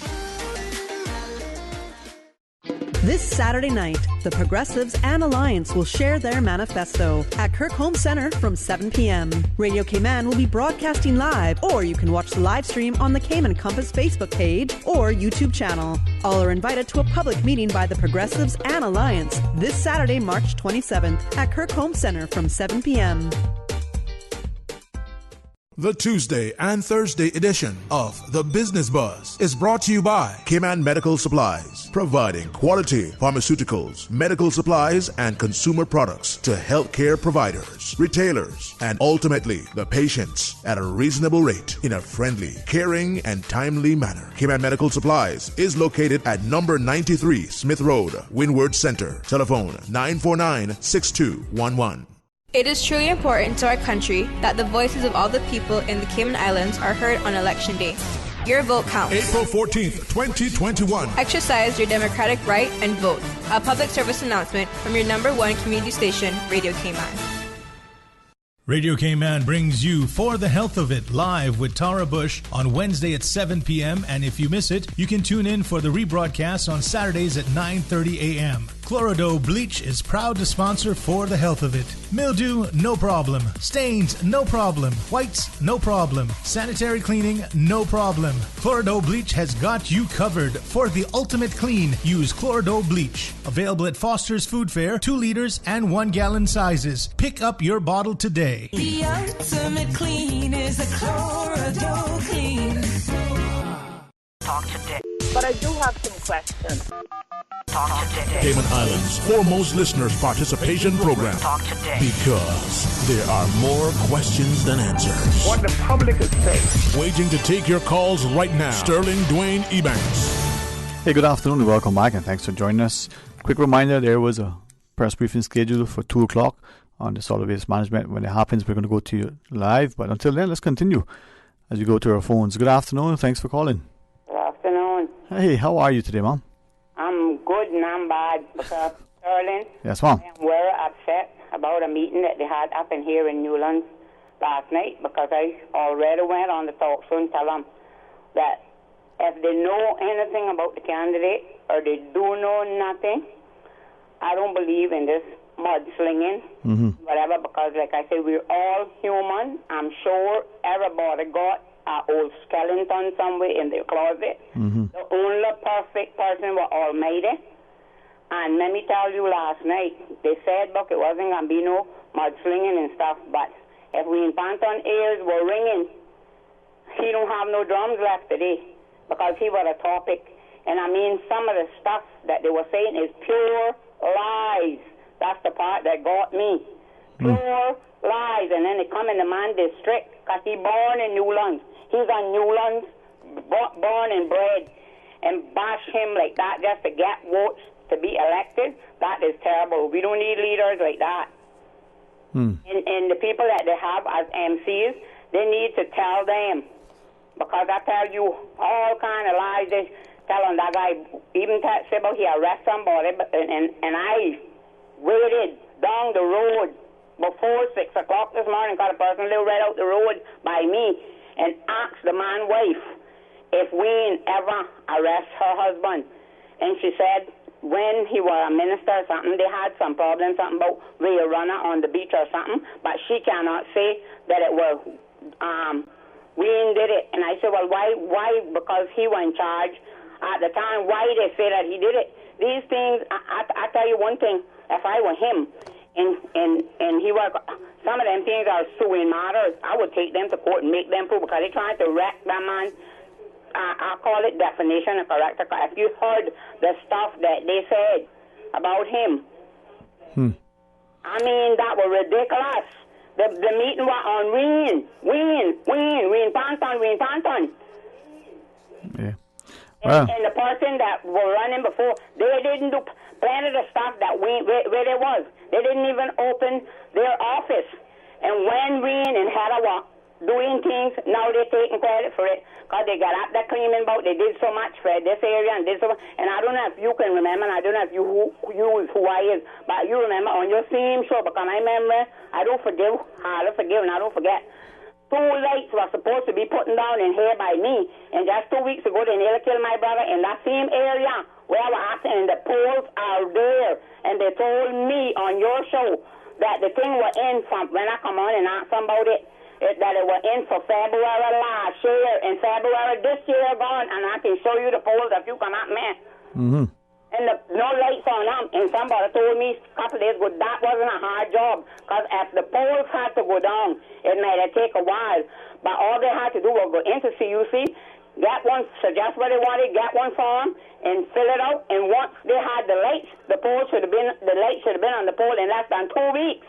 So they talking about they did this for Newland, they did that. Well, I know they obviously didn't do nothing for up in this area.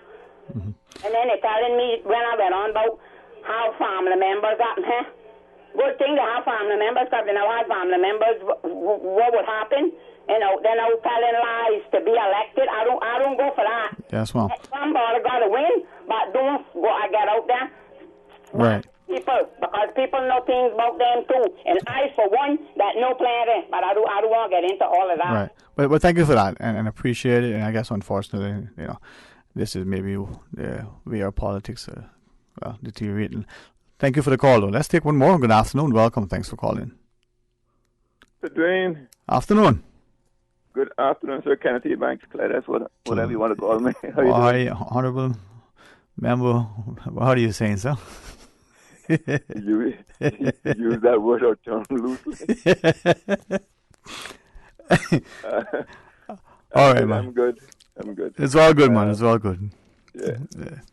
So, one or two things, but I know you have a press conference coming up, so I will try and be. Yeah, you talk, and then if you allow us to interject, but you know, some people don't have the, you know, we're talking. I listen, and we're learning. Okay. Again, I'd like to first start by saying I'm happy to hear the support we get for objecting to the PAD just north of the south and north of the Kimpton and east of the Esther-Tibbetts Highway there. And said they're probably objecting to everything, but there's a few things like the canal that they're proposing, the turning basing on the seaside of the Esther-Tibbetts Highway, sort of going under the bridge, removing the existing launching ramp and trailer parking that is now at the yacht club, the lack of public open space, lands for public purposes, the amalgamation of all the rights of way that they're supposed to provide into one location, will we have the ability to absorb the amount of sewage and waste disposal that they are proposing to generate. they're estimating something in the region of 185,000 pounds of garbage weekly, which is about 4% of what we generate currently. There's no traffic analysis done showing what the potential amount of traffic entering and exiting that road. So, as we stand today, those West Bayers going to and fro from town, or those coming from other districts into West Bay, traveling along the bypass, highway, whatever you want to call it, it's pretty good now compared to a few years ago. It was only the original West Bay Road. It would take hours to get from West Bay to Georgetown, at 5-6 miles apart. That's totally unacceptable. But we could easily find ourselves back in that situation, or worse. Unless there's some magical way of addressing the amount of vehicles that will be on that road. We're going to restrict the number of imports we have. If we do that, we lose revenue. We're going to get the additional revenue from. Will the water company and or the water authority have to increase the size of their existing plants? I mean, we just talk about this one project, but all the other projects that are online that are under construction. The potential impact on infrastructure and the need to upgrade existing supplies. Okay. I mean, go ahead. Yeah, sorry. If I could ask, and just because of your intellect and experience, right? We obviously going to recognize that one body of water. Doing you too kind, but go ahead. Yeah, no man. I'm being sincere. Complimentary but sincere. On the North Sound and on the 7 Mile Beach side, we know that water can meet and merge. Just in your opinion only, from what is the probability that extended canal and turning basin could increase the probability that the 7 Mile Beach and the North Sound would be that much easier to meet should there be a large hurricane or some other sort of natural disaster? Okay, but if those of us who were of that age then, look back a couple of years ago, right, when we had a northwester, the road in front of the public beach, I mean, you'd have 2 feet or more of water there. So, just in a northwester, that would happen. You're looking at about 35, 40 knots. Okay, listen, an excellent question, sadly no answer. The press briefing is started. Maybe we'll get an answer to it later. Have a great weekend and stay tuned for the press briefing. With us, we'd like to welcome our panelists. Premier the Honourable Alden McLaughlin, Minister for the Environment, the Honourable Dwayne Seymour, Acting Chief Officer Nellie Pucci, Richard Sims, Director of the Department of Environmental Health, Peter Ranger, Chief Project Manager of Major Projects Office, the Public Works Department, Cameron Graham, President, Development, Delivery and Infrastructure at DART, and Mr. Andrew Small, Senior Manager of Project Management at DART. In studio with us, we have the Chief of the Fire Services in the Cayman Islands, Mr. Paul Walker, members of the media, as well as invited guests. We're going to begin today with a statement from Chief Walker. Good afternoon, and thanks for the opportunity to provide an update on the fire from the landfill. As I said in my written press briefing this morning, I'm immensely proud of my colleagues from Cayman Islands Fire Service who have worked tirelessly through the night with colleagues from DEH to prevent flare-ups and cover deep-seated seats of fire within the area. As I said yesterday, we promised to fully extinguish the fire, and our crews remain on scene today with DEH colleagues excavating. As you understand, there's quite large amounts of mixed waste, and we have some deep-seated pockets of fire, and we will remain until we're quite convinced that there's a minimal chance of any reignition. As I said, yet too early to speculate on the cause of the fire, but as with all fires, we will be investigating the cause. And as far as we're concerned, it's been a really great job with partner agencies to minimise the impact of that fire on surrounding residents and businesses to the landfill site. Of that fire on surrounding residents and businesses to the landfill site. Donna, perhaps if members of the media have any questions for Chief Walker, because we'll be here a little while, if they could deal with those first before we go into the contract. Sure. Norma, April, Wendy, any questions for Chief Walker?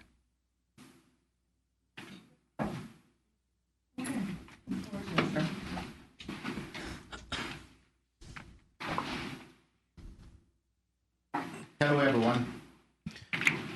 Thank you for coming. Thank you for tuning in.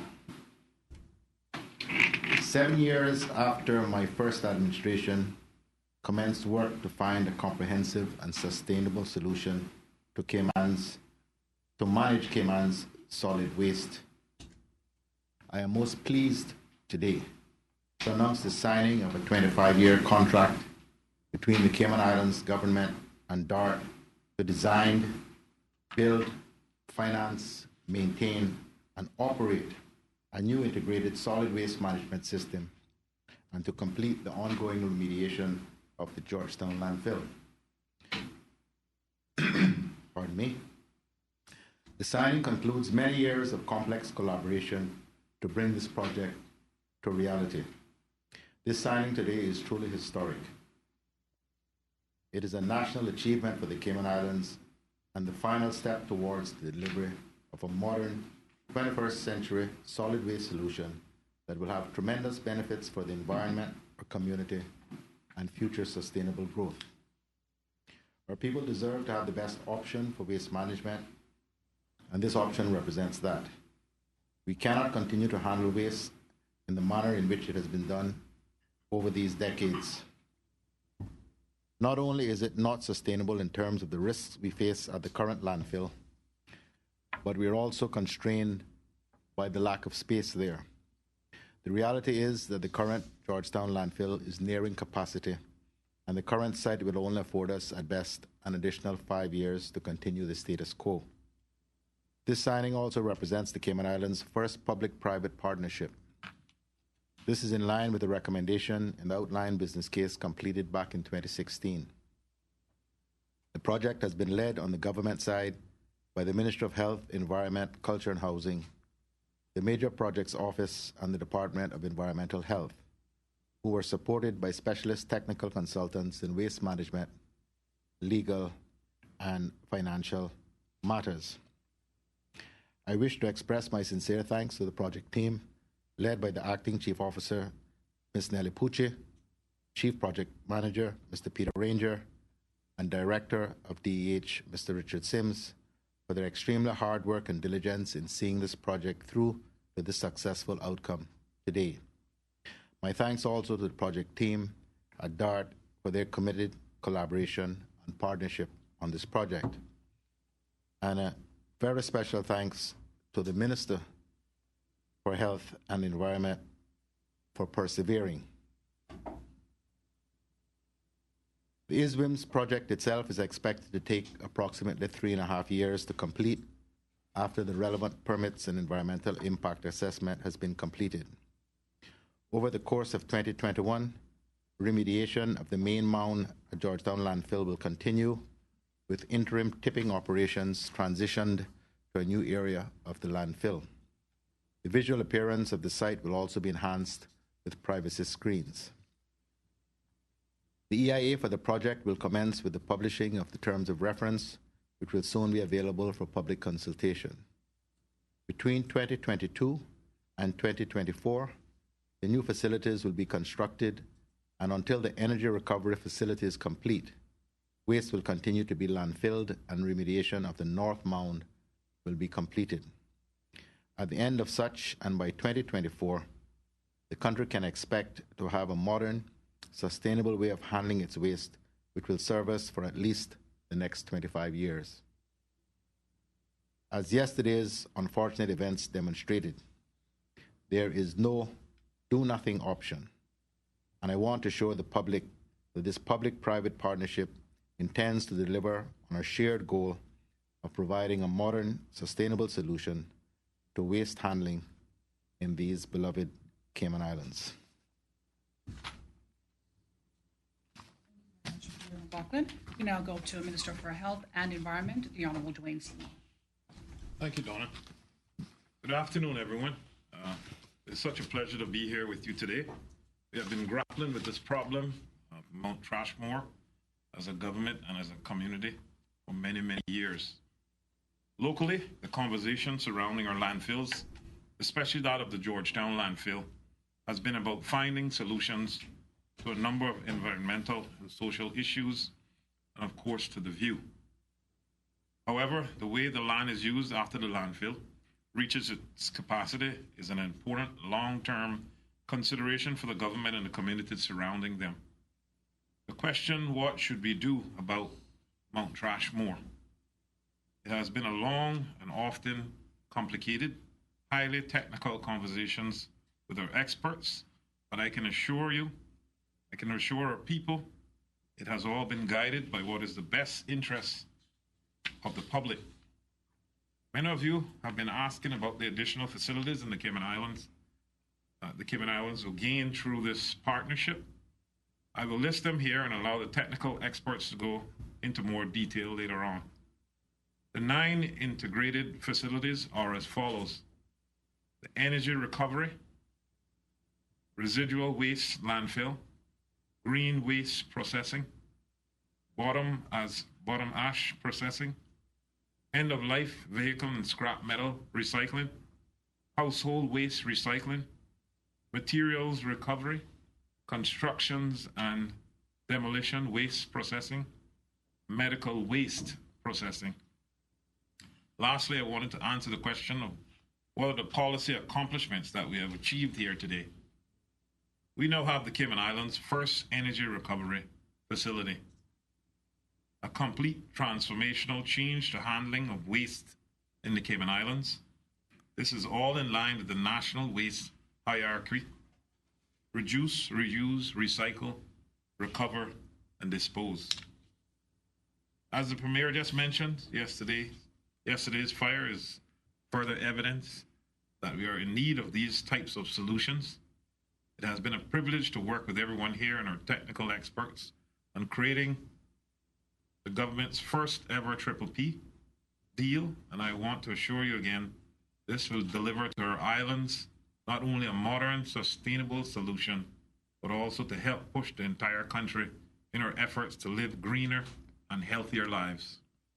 I am proud to be a part of the team who delivered this promise during my tenure as Minister of Environment. I want to thank the project team for all their hard work to reach this milestone. Thank you. God bless. Thank you very much, Mr. Seymour. We now go to Mr. Cameron Graham, President of Development Delivery at DART. Yes, good afternoon. Today's signing represents a defining moment in Cayman's history, moving past decades of talk to action. In the country's first public-private partnership, we're delivering a sustainable solid waste solution. Today kicks off a rigorous project timeline, including environmental impact assessment, engineering, design, permitting, procurement and construction of the new facilities. For several years now, DART and the Cayman Islands government have been invested in finding a sustainable solution for solid waste and address the environmental challenges of the landfill. After years of work in collaboration with government to finalise the details of this multi-million-dollar, multi-decade project, we are proud to sign this contract today to deliver on the government's stated objectives for solid waste. I'd like to thank the government for their continued commitment to the project and recognise the Ministry of Environment, Department of Environmental Health, Department of Environment, Major Projects Office and Government Information Services. Also CUC for their efforts and collaboration with us on this project. Similarly, on our side, dozens of people have worked diligently over many years.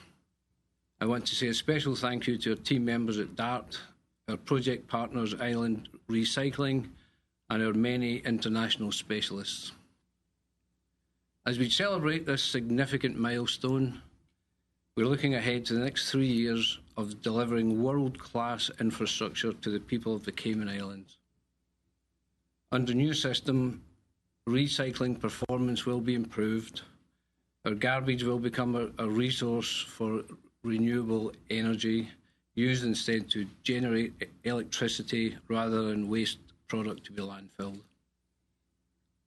Our previous investments in infrastructure have consistently delivered projects such as the district parks, the Easterly Tibbetts Highway extension, and the master planned town of Camana Bay. These projects enhance communities, define destinations, and drive sustainable growth. When remediation of the North Mound at the landfill began last year, it had an immediate positive effect on the visual appearance of the site. Once complete, remediation will deliver several real benefits to protect our natural environment and safeguard human health. The new energy recovery and recycling facilities will prevent the majority of our waste from being landfilled in the future, while providing renewable energy that supports the country's national energy targets. We expect the construction of these new facilities to create approximately 300 jobs and up to 60 long-term operational maintenance and management of the facility jobs once they're up and running. In order to support the international waste hierarchy, the contract also includes educational facilities and resources to support youth and community understanding of the role that we can all play our part in managing the waste more sustainably. DART has a long-standing commitment to education, especially in science, technology, engineering, maths, STEM as it's known, and these facilities will create new opportunities for learning. Our DART scholars enjoyed a trip to Toronto in 2018 to visit an energy recovery facility and a remediated landfill facility. With these facilities in Cayman, we can introduce the technology to more young people. Together with government, we look forward to keeping the Cayman community updated on project milestones as we move through the EIA permitting and construction processes over the next few years, and to opening Cayman's first energy recovery facility in 2024. As such, I'm proud to announce the new name for the project facilities as REGEN, Cayman's Energy and Recycling Centre. In conclusion, today's milestone is further evidence of DART's continued commitment to the Cayman Islands and creating a more sustainable future for this generation and the next. Thank you. Thank you very much, Mr. Graham. We now go to Mr. Peter Ranger, Project Manager for Major Projects Office. Okay, thanks so much, Donna, and thanks for the panel. So I'll look at my slides now and think the panel's already covered some of the slides, but hopefully what I'm going to try and do is it's quite a complex project, and just break it down into its individual pieces, so hopefully people get a better understanding. So first of all, what we want to go through is, what is actually the waste management project itself.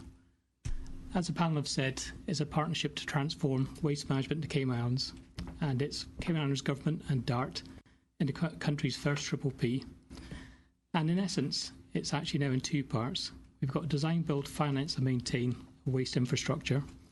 But through the development of the Triple P, we've come to the conclusion that some of the facilities can be operated by ourselves.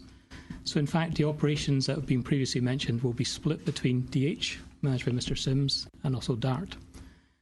In terms of the overall project, it's really the ISWM's facilities, as we call them, now REGEN, and a remediation of the existing landfill. So just to start with a bit of background, if you see the images there, basically since the 1970s, Georgetown landfill has been the centre of waste for the Cayman Islands. And the trash has been accumulating since that time. If you look at the existing North Mound that has recently been capped, that's currently just over 90 feet above sea level. And as many people have said, and it's been known for generations, we're running out of space. So to put it into perspective, if we continue just traditional landfilling, municipal waste, we've effectively got 5 to 6 years left on that site. If we don't move forward with a new modern facility, then in effect, we need to start looking for other land now. And I'm sure everybody's going to understand that wanting a municipal waste landfill on your back door is not a good idea. So essentially, the current landfilling practices are unsustainable. And what the benefits are going to be is it's going to turn a landfill into a nice green resource and create modern facilities.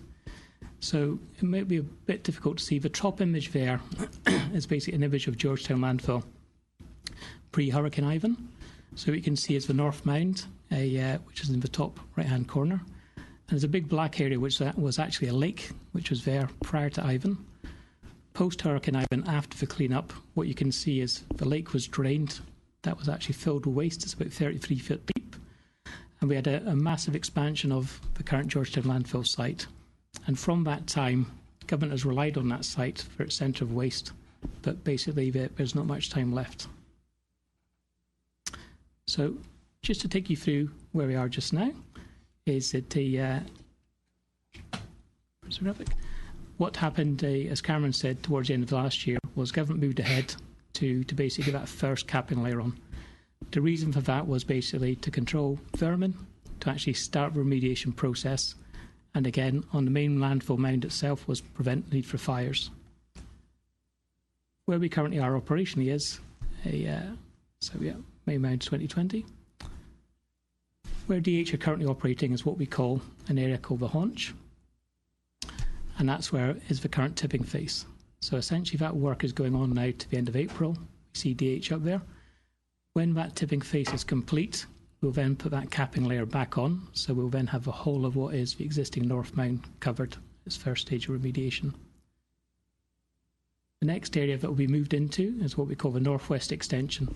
So it's quite critical to look at this area. The orange image, so people were worried about why are you expanding the landfill. In essence, we're not, because the area that's notified there was the lake, which was previously filled with Hurricane Ivan waste. So that was a natural area to keep building the landfill until we built the new facilities. So DH will move to that area starting in May. And then the next area of the landfill we're going to be looking at is what we call the legacy waste stockpile. So unfortunately, it was part of that stockpile, which caught fire, which we all know about. And what happened there is, over the past 20 years, government has stockpiled metals, cars, etc., ready for depollution and transportation off island. For various reasons, that didn't happen, so that's now turned into a legacy issue for government. Moving on to the next stage, in terms of remediation. As we said, the new tipping area will be starting in May. And then the remediation of the main mound will be following through, and that main mound that we see there in green will be fully remediated by next summer. Following on from that, what's currently going on is the legacy metals and end-of-life vehicles, which are going to be processed and exported.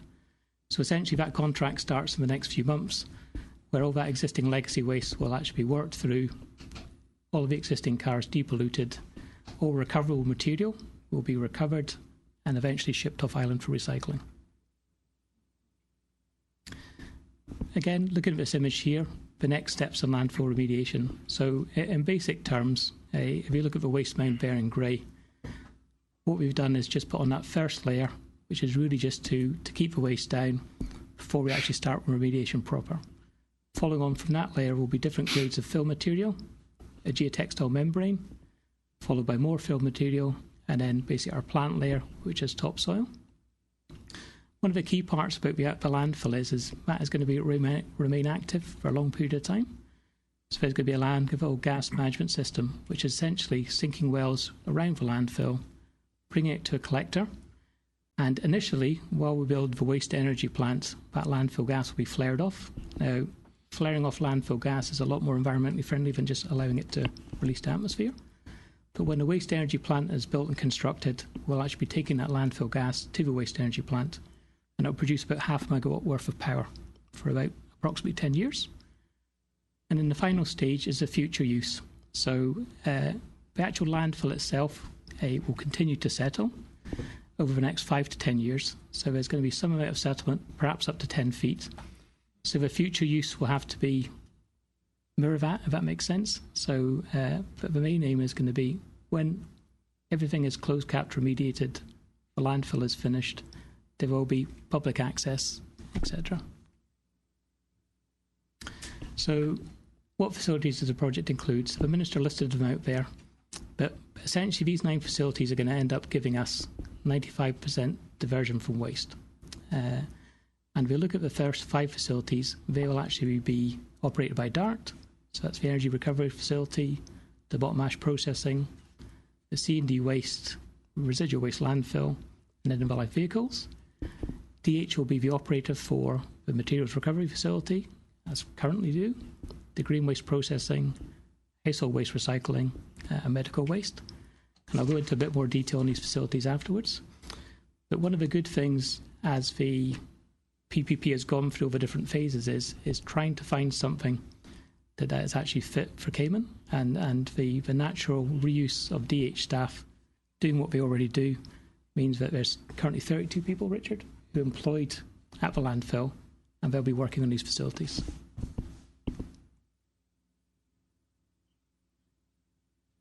So the next stages we're going to see is the new tipping area will keep on going from 2021. The main North Mound remediation is going to be complete by 2022. The waste energy plant, if you see that yellow box, is going to be constructed on a new site. The new site, as you can see, is immediately adjacent to Georgetown Landfill. And I'll go into more detail on the waste energy plant afterwards. We'll then construct the residual waste landfill on the existing Georgetown Landfill site. So one of the main issues in the past is, where do you put a landfill? So we're going to put the new landfill on top of the old landfill once we move the cars. Now, to get back to the issue of capacity, that area, if it was used for municipal waste, would last about 2 years. So the new tipping area is going to be 3.5 years. That area for municipal waste will be 2 years, but for residual waste, it's 25. So there is still landfilling, but obviously the volume of waste after we've done the 95% diversion is a lot less, and the height of that landfill is a lot lower. So we're going to get, rather than 2 years, an extra 25 years. The next area that we will be constructing is a green waste facility.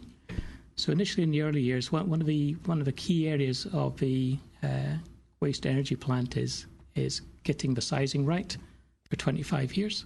So you've got to look at waste growth, waste projections, and also your waste streams going through. So in the early years, we'll be taking green waste, chipping it, and putting it into waste energy plant to keep the volumes up. And as years progress, we'll then be moving more towards mulching and composting. But initially, it'll be doing all of those facilities. The next area we see in orange is ancillary, but essentially in that area, we'll have a household waste recycling centre, which will be operated by DH. And essentially, that will be segregated as it is in other countries for people to be large waste objects, white goods, and anything that they want to drop off. All of those elements will be recycled, and at the same time, there'll be a reuse centre in that place where people can come and drop off stuff for reuse. The other elements of that's in that area as well is the construction and demolition waste. So basically all the concrete, etc., will be processed through C&D waste to form aggregate. And the C&D waste facility is actually co-located with the bottom ash. So they're very similar operations and actually work together.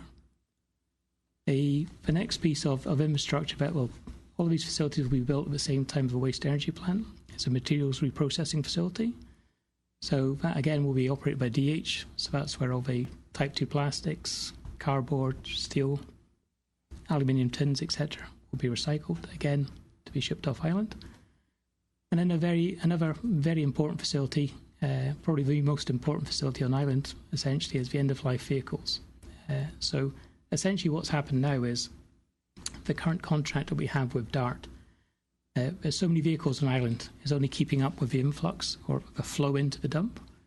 So once we clear the residual waste area and have a proper end-of-life vehicle facility, we will then end up with no more stockpiles of cars. That makes sense. The other facilities to go in there are a medical waste facility, which will be a new medical waste incinerator, again operated by DH.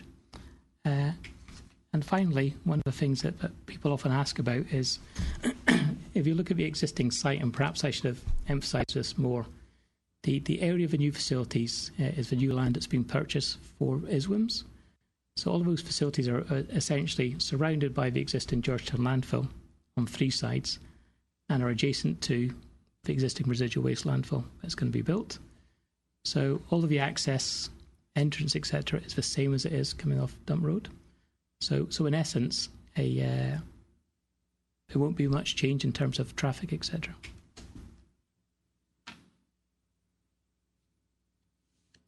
And the final phase is, once we get the waste energy plant up and running, then all waste will be diverted through these facilities to give a 95% diversion. And the final phase will be the remediation of what we call the Northwest Extension. And then that will be fully closed, capped and remediated. So just looking at the energy recovery facility itself, because what's its main function is turning trash into electricity. So what's going through waste energy plant will be domestic waste from your black bags, waste oils, the gas from the landfill gas, and yard waste. The plant's going to be built and operated to EU Industrial Emissions Directive standards, which is the highest global standard you can get. And it's got the capacity to generate about 8.5 megawatts renewable energy to the grid. So that's about 7.5% of the island's energy demand, and it's going to contribute up to 10% of the energy policy target by 2037. And the main issue is it's long-term and it's sustainable and minimises the need for landfill. So in essence, the way the ISWIMS project works, the current site would give us 5 years. Through the ISWIMS, it gives us effectively 28.5 years. So there are more images around. So this is what we hope to see. Well, not hope to, we will see in 2036. Oh, sorry, 2026. When yes, sorry. That would be the view, a potential from the cruise ships. So if you see there the waste energy plant on the right, that gives you the scale and massing of it. And the Georgetown landfill in its remediated state. So it's a major transformation from what we have now. So as Premier and Minister and Mr Graham said, this has been a long journey, and we don't want to dwell on the steps, but essentially the project started back in 2014 when the government started consulting with experts to see what the future of waste management would be in the Cayman Islands. Then there was a public consultation in 2015. That ended up with the National Solid Waste Management Policy and the outline business case for what we call ISWIMS, now called ReGen. We then moved into the tender process for ISWIMS in 2016, and DART Consortium were awarded a preferred bidder back in 2017. Then from 18 to 19, again, there was technical refinement, and a lot of people say, well, why did it take so long? So probably the reason it took so long was initially we took a UK standard contract and think we could just land it in the Cayman Islands. But in effect, obviously it's a single jurisdiction, there's a single stream of waste, and you just can't adopt something that's made for a far bigger jurisdiction. So through that process, we believe we've ended up with a real public-private partnership, particularly with DH running 4 of the 9 facilities and making sure it works for Cayman. 2020, government approved DART to start the landfill remediation by putting that first capping layer on. And we now get through to 2021. So we're now at the contract award stage. As everybody just said, by the end of April, the environmental scoping will be going out for public consultation, and we'll start that environmental impact assessment, and at the same time the detailed design of facilities will run in tandem. By 2022, the remediation of the North Mound will be complete and construction of facilities will continue. By 2023, the legacy site cleanup of the cars will be processed and shipped off island, and residual waste landfill will be built. And by 2024, energy recovery facility will be fully operational and commissioned. So if you look at that timeline, we're talking 10 years from inception straddling 3 administrations. So unfortunately, with projects like this, which are very complex and run the Triple P route, it has to run through successive governments, and that's just really the nature of the project. So we're very proud and glad that we can arrive at this point of actually signing the contract. So on to the next slide. What happens in the sister islands? So essentially, we have to build all the facilities at Georgetown, get everything operational, including a waste energy plant. In the sister islands, all waste management will be DH. Originally, it was looked at putting it through the Triple P, but it's far more easier for us to manage all the operations on sister islands through DH, so that will remain. The solution for sister islands is behind in the fact that it can't commence till the energy facility is actually constructed. At that point, the existing landfills on a Cayman Brac and Little Cayman will be closed, capped, remediated. Any on-island recycling products that could be recycled on island, for example composting, will be left there. Then all other waste and recyclates will be shipped to Grand Cayman to the regen facilities for processing. So now, how much does this project cost? So this is always the question that people come back to. So the first stage for remediation is currently funded through the Environmental Protection Funding. So that was voted across in 2019. And that's fully funded as a capital works project through the Ministry of Health using the EPF funding. The construction costs of what we currently have there is CI $205 million, which will be financed by DART.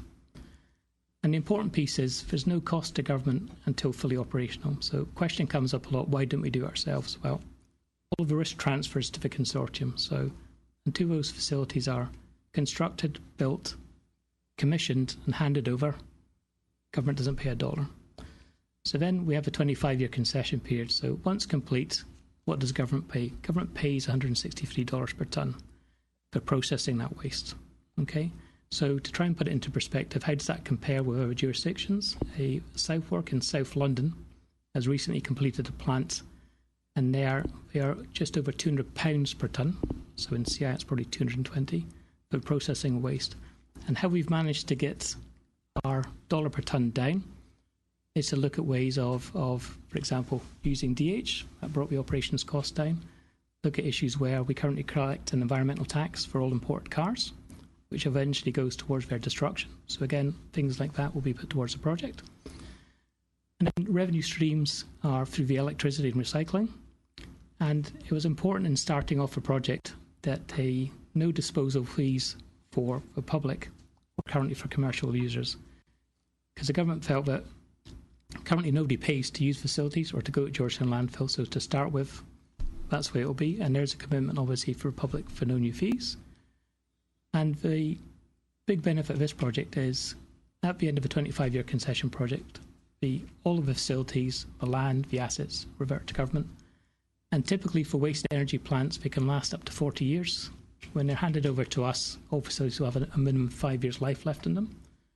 So again, the benefits beyond the 25-year concession period continue to grow. And then we end up with why are we building these facilities? So essentially, what we've done from 2016 to now is to actually follow what was set out for National Solid Waste Management Policy, to end up with a long-term sustainable waste management system, improve recycling, turn materials that aren't recycled into electricity to power our homes, and promote moving up the waste hierarchy. So if you see there, reduce, reuse, recycle, recover, dispose. We're currently in the majority disposal and minimal recycling. So if that actually works properly, where we actually see the disposal element, we're going to have 95% diversion from landfill.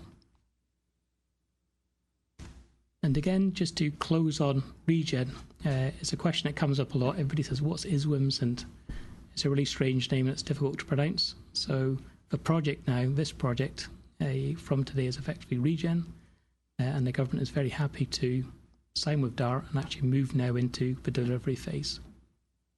Thank you very much. Okay, thank you very much, Mr. Ranger. We now open the floor to questions. We're going to begin with Norma Connolly from the Compass. Good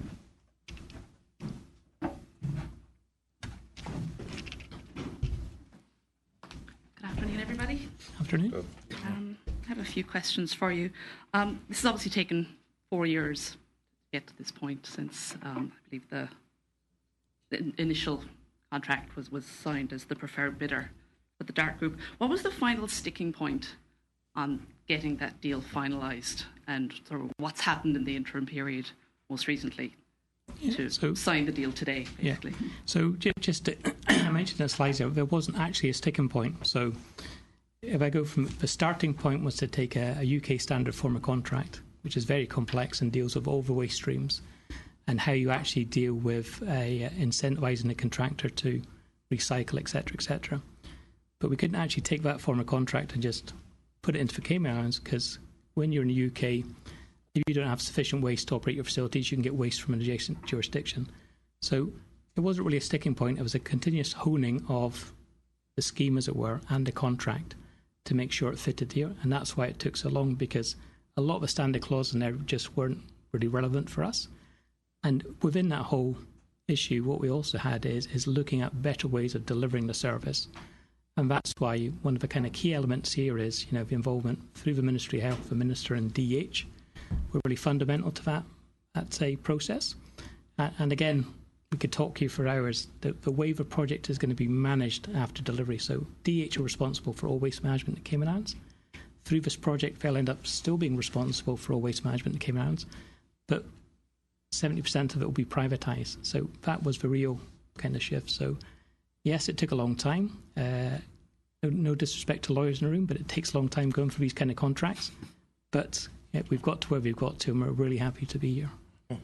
Thank you. Premier, obviously people are going to ask this question. This deal is being signed just a few weeks before the election. What do you say to people who take that cynical point of view? Well, I'm very happy we've gotten it all over the line.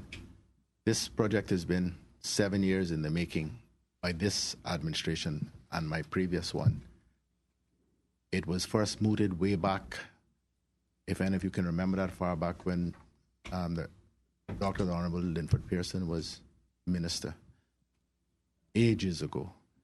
And it has been the chart of many people, but in particular those who do not support the government. Fix the dump, fix the dump, fix the dump. Well, we're fixing the dump today. Obviously, the elections have been called 6 weeks earlier than had been planned. So there really hasn't been much acceleration in getting to the signature today, because we were looking at a May date, end of May date for the elections initially.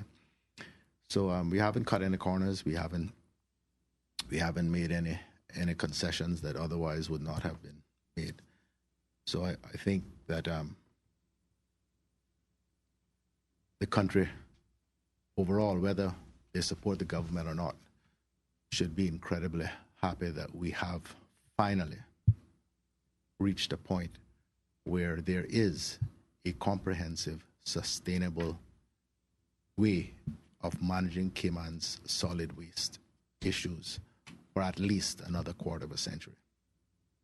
That, I think, is a signal achievement of this administration. I think all of us in this country can take great pride in today's signing.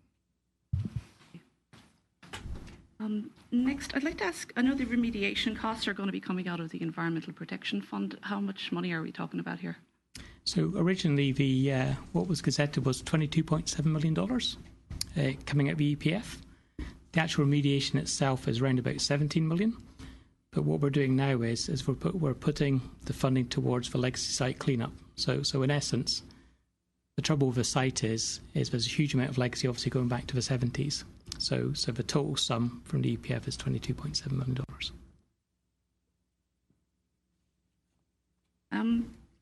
My next question is regarding environmental concerns over the actual conversion of waste to energy.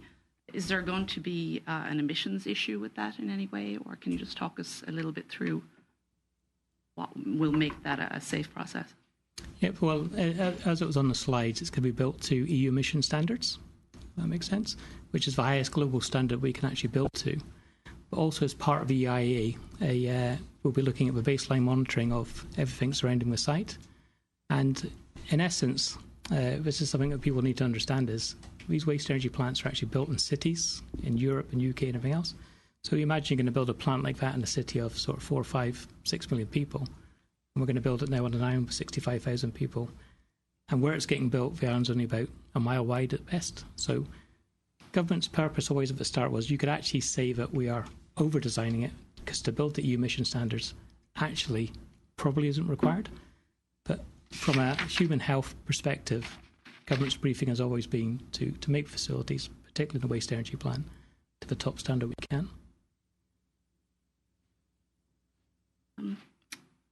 Also, I know you mentioned it was $163 per tonne that government were going to be paying DART to do the work. Is there any other additional fees for the waste energy work, or is that the only fee that government will be paying? Yeah, so what happens is, and again in terms of the costs, what drives the whole project is what's called a financial model, which has all of the CapEx, all of the OpEx, right through the whole life of the project, which is agreed between government and DART, and we both have copies of that, so the whole thing is completely transparent. And the $163 per tonne is the average over the whole 25-year life. So if you look at it just now, that is the highest price that we should pay. So if government wanted to say, well, okay, I want to start charging commercial users, that becomes revenue, which will reduce that value. So that's really our baseline cost. That cost is basically for all the costs of construction, the 25-year operations, and then the cost savings that we got by utilising DH. So again, against the London plant, it's a very good comparator. They're over £200 a tonne. So, but I think I don't want to dwell on it, but everybody keeps on focusing on the price. So it's like we need the waste energy plant along with the other facilities to get the 95% diversion. And I don't want to be kind of the cost is the cost. So it's almost like saying, I don't like my water authority bill, but you need to build an RO plant to get clean drinking water, and this is the solution that the government's gone along. And what we've done through the Triple P is reduce the cost as much as possible. But essentially, it's not a cost issue. We need to do this, and this is the most sensible and sustainable way of doing it. Okay, thank you. Thanks. Just finally, a question for Mr. Sims. Just following up on the fire from yesterday. After the last fire, there had been conversations about doing air quality testing following events like this. Did we ever get equipment on island that would allow us to do that? And if we have it, do we have any results from the last fire or from this one on the impact on air quality? No, we're actually looking at getting the necessary equipment to monitor the air quality for the landfill. So we're in the process of doing all of that. That was the answer after the last fire. So why the delay? Why hasn't it been done yet? Well, the thing is, we have to research the proper equipment, make sure that we have the right budget to acquire these things. So we just don't want to buy anything to do it. But we're actually looking at that right now. So it should be there. Before the next fire. Hopefully not the next fire. Hopefully don't have anymore. Super. Great, that's it for me. Thank you very much. Thank you very much, Norma. We now move to Wendy from Cayman News Service.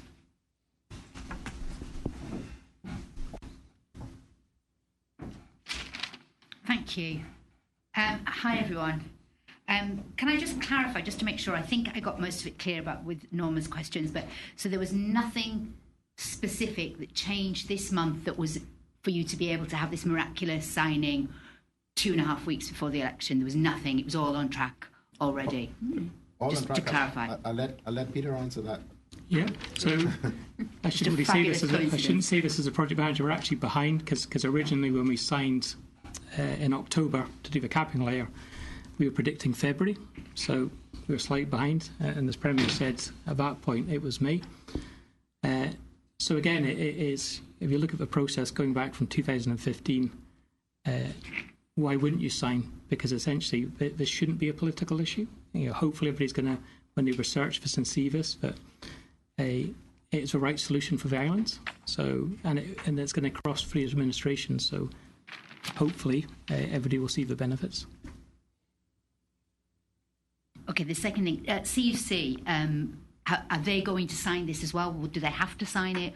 What's the deal with CUC and when will we see that? Yeah, so CUC, since October, so for the last 6 months, we've almost been in weekly meetings with CUC. And everybody's sort of saying, oh, where's CUC? So CUC have been fully supportive of this project since the start. Only as we move towards project agreement signing do we need to fully engage with CUC. So where we currently sit just now is we have a power purchase agreement almost ready and agreed with CUC, and an interconnection agreement, again, agreed with CUC. They then go off to Ofreg to check that the details are all okay, and they'll then be implemented. So the deal for the price of the energy, that's going to be between CUC and DART? No, CUC and government. So this is one of the things that if you're in another jurisdiction, the power price and the waste stays with the contractor. But in essence, there's only one off-taker here, which is CUC, and there's only one waste supply, which is through the government. So the volumes of waste are for the government to deliver, the guaranteed minimum tonnage, and the power price is, again, down to government. But essentially, we've got between now and commissioning to fix that price. And the remit that CUC have is essentially, their remit is they are happy once the due diligence is done for plant to go onto their grid. But their remit as an operator is to not increase the price of power to the public. And right now, as we know, CUC are looking at delivering on their renewables commitment. So ultimately, the price will be agreed between both parties with their overall remit. Does that make sense? So they can use this as their part of that remit, yes, what they have to produce. Okay, cool. I understand that now. Sorry, just give me a sec. Okay, so over the last 4 years, what have we done under the headings reduce and reuse, and what will happen differently now with the contract? The reduce, reuse part. Yeah, that's what you, Richard. Okay, so what we've been doing, as you know, we have set up recyclable stations across the island. Yeah, I'm not talking about recycling, very specifically reduce, reuse. Well, there's not been much in that area, to be quite honest with you, other than the recyclables that we've been doing. But once we're up and running in the next couple of years, we should be able to focus a lot on the reduce and reuse. Because we'll have actually facilities, as Peter mentioned in the slides before, where you'll have an actual facility where you can take stuff to be delivered that can be reused. Right? So like an exchange kind of centre where people can go drop stuff off, people can go look, see what's there. Yes, and that's correct. How will the reduce, reuse package fit in with the fact that we have to have a guaranteed amount of rubbish to go in the burner? All right, so no, they're actually separate. So the guaranteed minimum tonnage is about 80% of the total waste produced on the island. And that's really just to protect government. So should there be depopulation, you don't want to be committed to a waste stream that you can't deliver. But essentially, those waste streams will be diverted through facilities run by DH. And once we got into the detail of it, not only of being operated by DH in partnership with DART, it then allows the government, so if the government is committed to reuse, recycle, etc., it's controlling those facilities, if that makes sense, through the DH. And then it's not up to the kind of whims of the contract, because ultimately what happens is sometimes it's not economic to recycle certain elements, but the government might want to. So we might end up having to pay a partner. Does that make sense? So that is why that part of it is primarily focused through DH. Okay, cool. Talking of the DEH's role now in terms of collecting the garbage, what will we be doing within this new package to ensure that people are separating? How is that going to work? Because most people still today just put all their garbage in one bin bag and it goes in the thing. So, will you have to pick it apart, or a DH, or will you have some system now where we're going to have different colour bags or different colour bins? Or well, we're not ruling all of that out just yet, Wendy. But for right now, we're not really focusing. We're not going to be focusing on curbside just yet. We're not saying that it's totally out the door, but because to take on an operation like that, as you mentioned just now, we'd have to educate the public about separations and what are we separating and when the collections of that will be. So we're going to be looking at that, but I'm not going to say to you right now that that's a definite. Okay. I just want to say, Wendy, that we attempted to put a curbside process in place in a concentrated area, and we ordered equipment, as you've heard, for that. It was a truck that had an arm on it that would actually go around and pick up a certain. We would provide all the bins and everything. This was the initial plan about 2 years ago, and the equipment actually came wrong from the U.S. It came right armed. Came with the equipment on the right side, and it wasn't compatible for Cayman. We needed the one with the left. Apparently, we sent it back, the truck, and Director Sims can give further update on that. But they advised us they don't make the ones on the left side. So that kind of put us back in terms of our curbside project that we had planned. Yeah, that's correct, Minister. So what we just recently received another truck with some rear lifts. We're going to pilot that or try it, see if that works, and if it does, then we can expand on that later on. So that's why I say I'm very. I'm trying to make sure that we're very reserved about saying what we're going to do later on. If this doesn't work, but we have to pilot it first. We have to make sure we do the proper groundwork before we can actually say, yeah, we're definitely going to go forward. So in this sort of period of time whilst the WTE facility's been built and all the other processing, that's the kind of thing that you'll be piloting and trying different things. So also encompassing in that, will we be returning to the plastic ban that was on the cards until COVID hit? Well,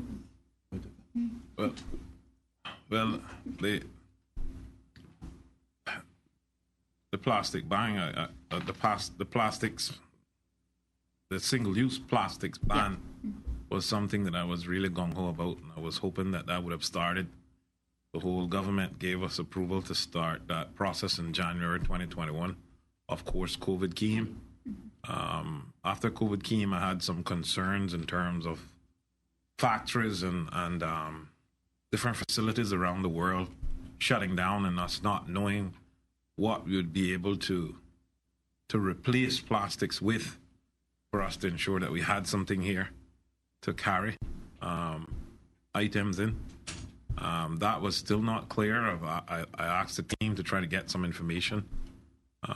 Told me to try to satisfy me that we could go ahead with the January 1st date that we had initially set out, but didn't get the information that I asked for.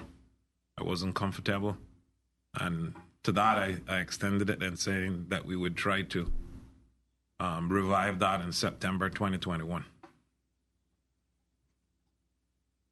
Thank you.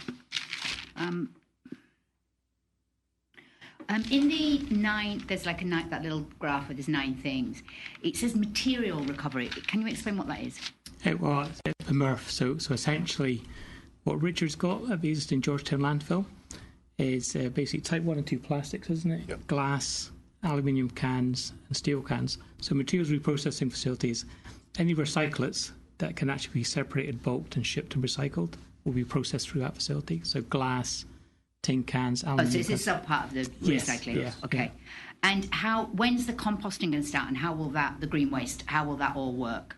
So I think we've been waiting on that. So essentially, we did look at, and we've still got the option to bring in facilities earlier, but it got really complex in terms of how we pay for it and when we pay for it. So currently, we've got a single service commencement date of mid-2024. But we have the ability, because obviously the biggest piece of construction is the waste energy plant, which we've got a year of our EIA in essence, and we've got our construction. So most facilities we're planning to bring on all of it at the same time, because the transition in multiple different areas is going to be quite difficult. But initially what we'll be doing is we'll be doing smaller scale composting, mulching, and a chunk of that green waste actually going into waste energy plant. Yeah. Okay. Not much more. And just to say on that, the other thing is that it's kind of strange in terms of waste projects is that although you might think some of these recycle areas are a good idea, You've also got to make sure people are going to use it. So there's no point in producing huge amounts of compost if it's not going to be used. So the transition here is to start bringing things in slowly. Once they're picked up more, then obviously we can expand. Thank you. The last question I have is just clarification. The issues when you talked about the sister islands, you're saying basically everything has to be done on Grand Cayman first before anything new starts over there. Yeah. So they're not going to get anything until any changes till 2024, and that's when it will start. No. So I probably didn't make myself clear. So we can't close cap and remediate the landfills until we have a new facility operational. If that makes sense, because the waste will be coming here. Right. But in the interim, that is a government-led project now through DH. So we'll be looking at waste transfer stations getting constructed. All of the planning and everything else that needs to go into making sure they're ready will happen in parallel.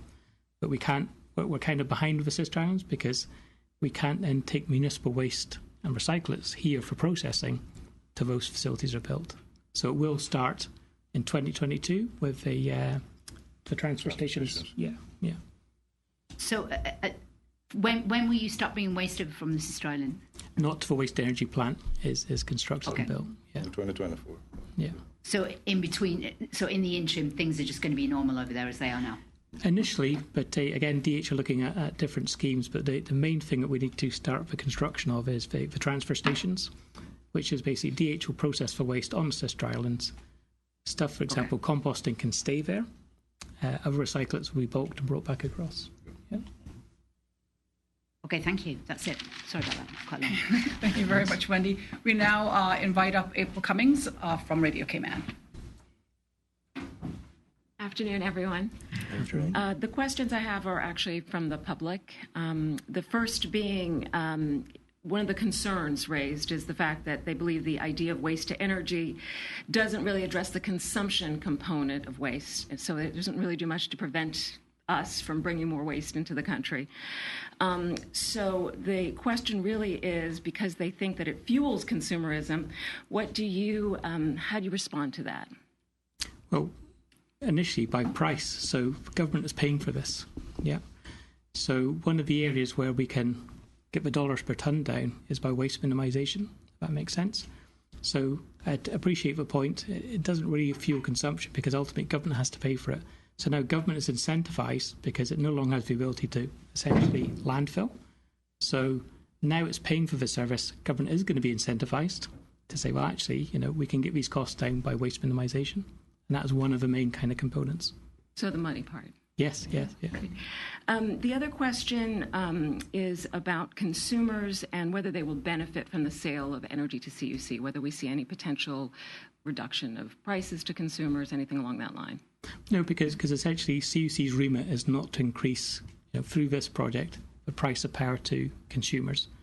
The power revenue is to reduce the price to government, in effect, because otherwise that would be revenue that is not going to the population. So the two things are actually combined. So the consumers are getting the benefit because the price that government pays is reduced by the power offtake price. Does that make sense? And the other fluffy question is really, we've watched a lot of people taking part in this process along the past few years. And we've seen you pop up quite a few times. Mr. Andrew, what is it like for you to have been part of this all the way throughout and to see kind of where we are now? I think it's a great process and what people don't... So our job really is to deliver these projects for government, in a sustainable, value for money way. That's the whole remit of Public Works and Major Project Office. That's what we're trying to do. So in getting to where we are now is actually a fantastic achievement from the government because it does take a long time to get there. And sometimes from the project management side, there's a bit of frustration because what people forget, and it happens a lot, is things keep moving. So people always talk, particularly in the media, about, well, you told me it was X million dollars. Well, that was 5 years ago. So things keep moving, and the more that time moves, the costs go up, and then your options narrow. So we really are at a tipping point now where, I shouldn't say a tipping point, good word, where we must move on. And I think what I'd like to say is, everybody is being fully engaged in this. DART, the consultants, Minister for Premier, Chief Officer Richard. Through the whole process, different than any other project, everybody just kept on going at it. Took a long time because we knew it had to be done, so it's been really good. Yeah. And for Mr. Sims, quickly, the scope of your job is looking a little bit different, perhaps, than day one. There's a lot going on, a lot of moving parts. What's this like for you?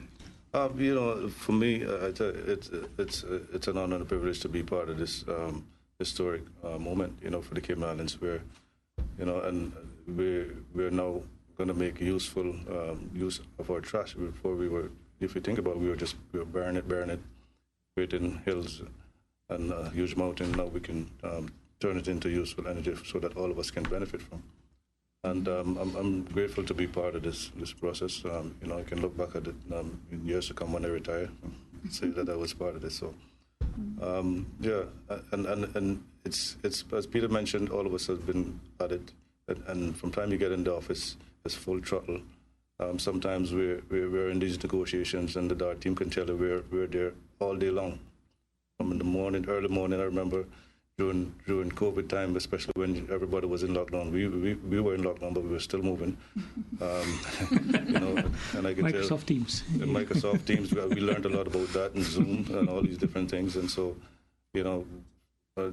early mornings, because we some of our lawyers and some of our teams are all in the UK, so you can appreciate the time difference. So we start early, finish late. But it's been a wonderful journey, and I'm really, really excited that we're here now to be part of this historic moment. Right, thank you very much, April. If we have no further questions, any further comments from the panel before we wrap up? No, I'd just like to conclude, although I did thank the team or the teams for all their hard work during my my formal statement. I have to say that in my years in government, I've never encountered a more complex project. And I have to confess that I lost heart myself a couple of times along the way. We wound up changing members of the team. It has been incredibly difficult, complex, and frustrating. And I really pay special tribute to Peter. Peter Ranger is a special man. Yes. I think lots of people have contributed immensely to this, but without his leadership on this, we just would never have gotten it over the line. And we always complain and criticize, but I really do believe that when there is exceptional performance, that we should acknowledge and recognize it. And I and the government, and I believe the whole country, are indebted to him and the entire teams for the commitment to get this done. And I know, because I can feel these things, when this is going to be one of the, this is going to be looked back upon as one of the most significant milestones in managing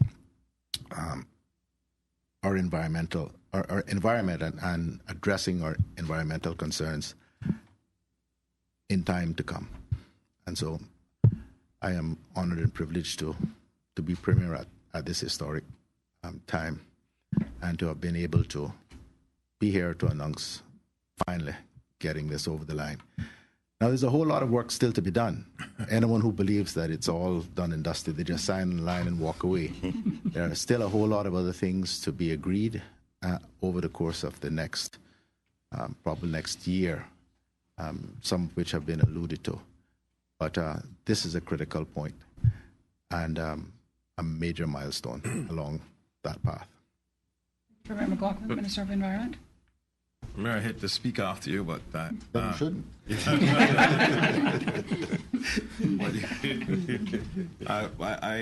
It would be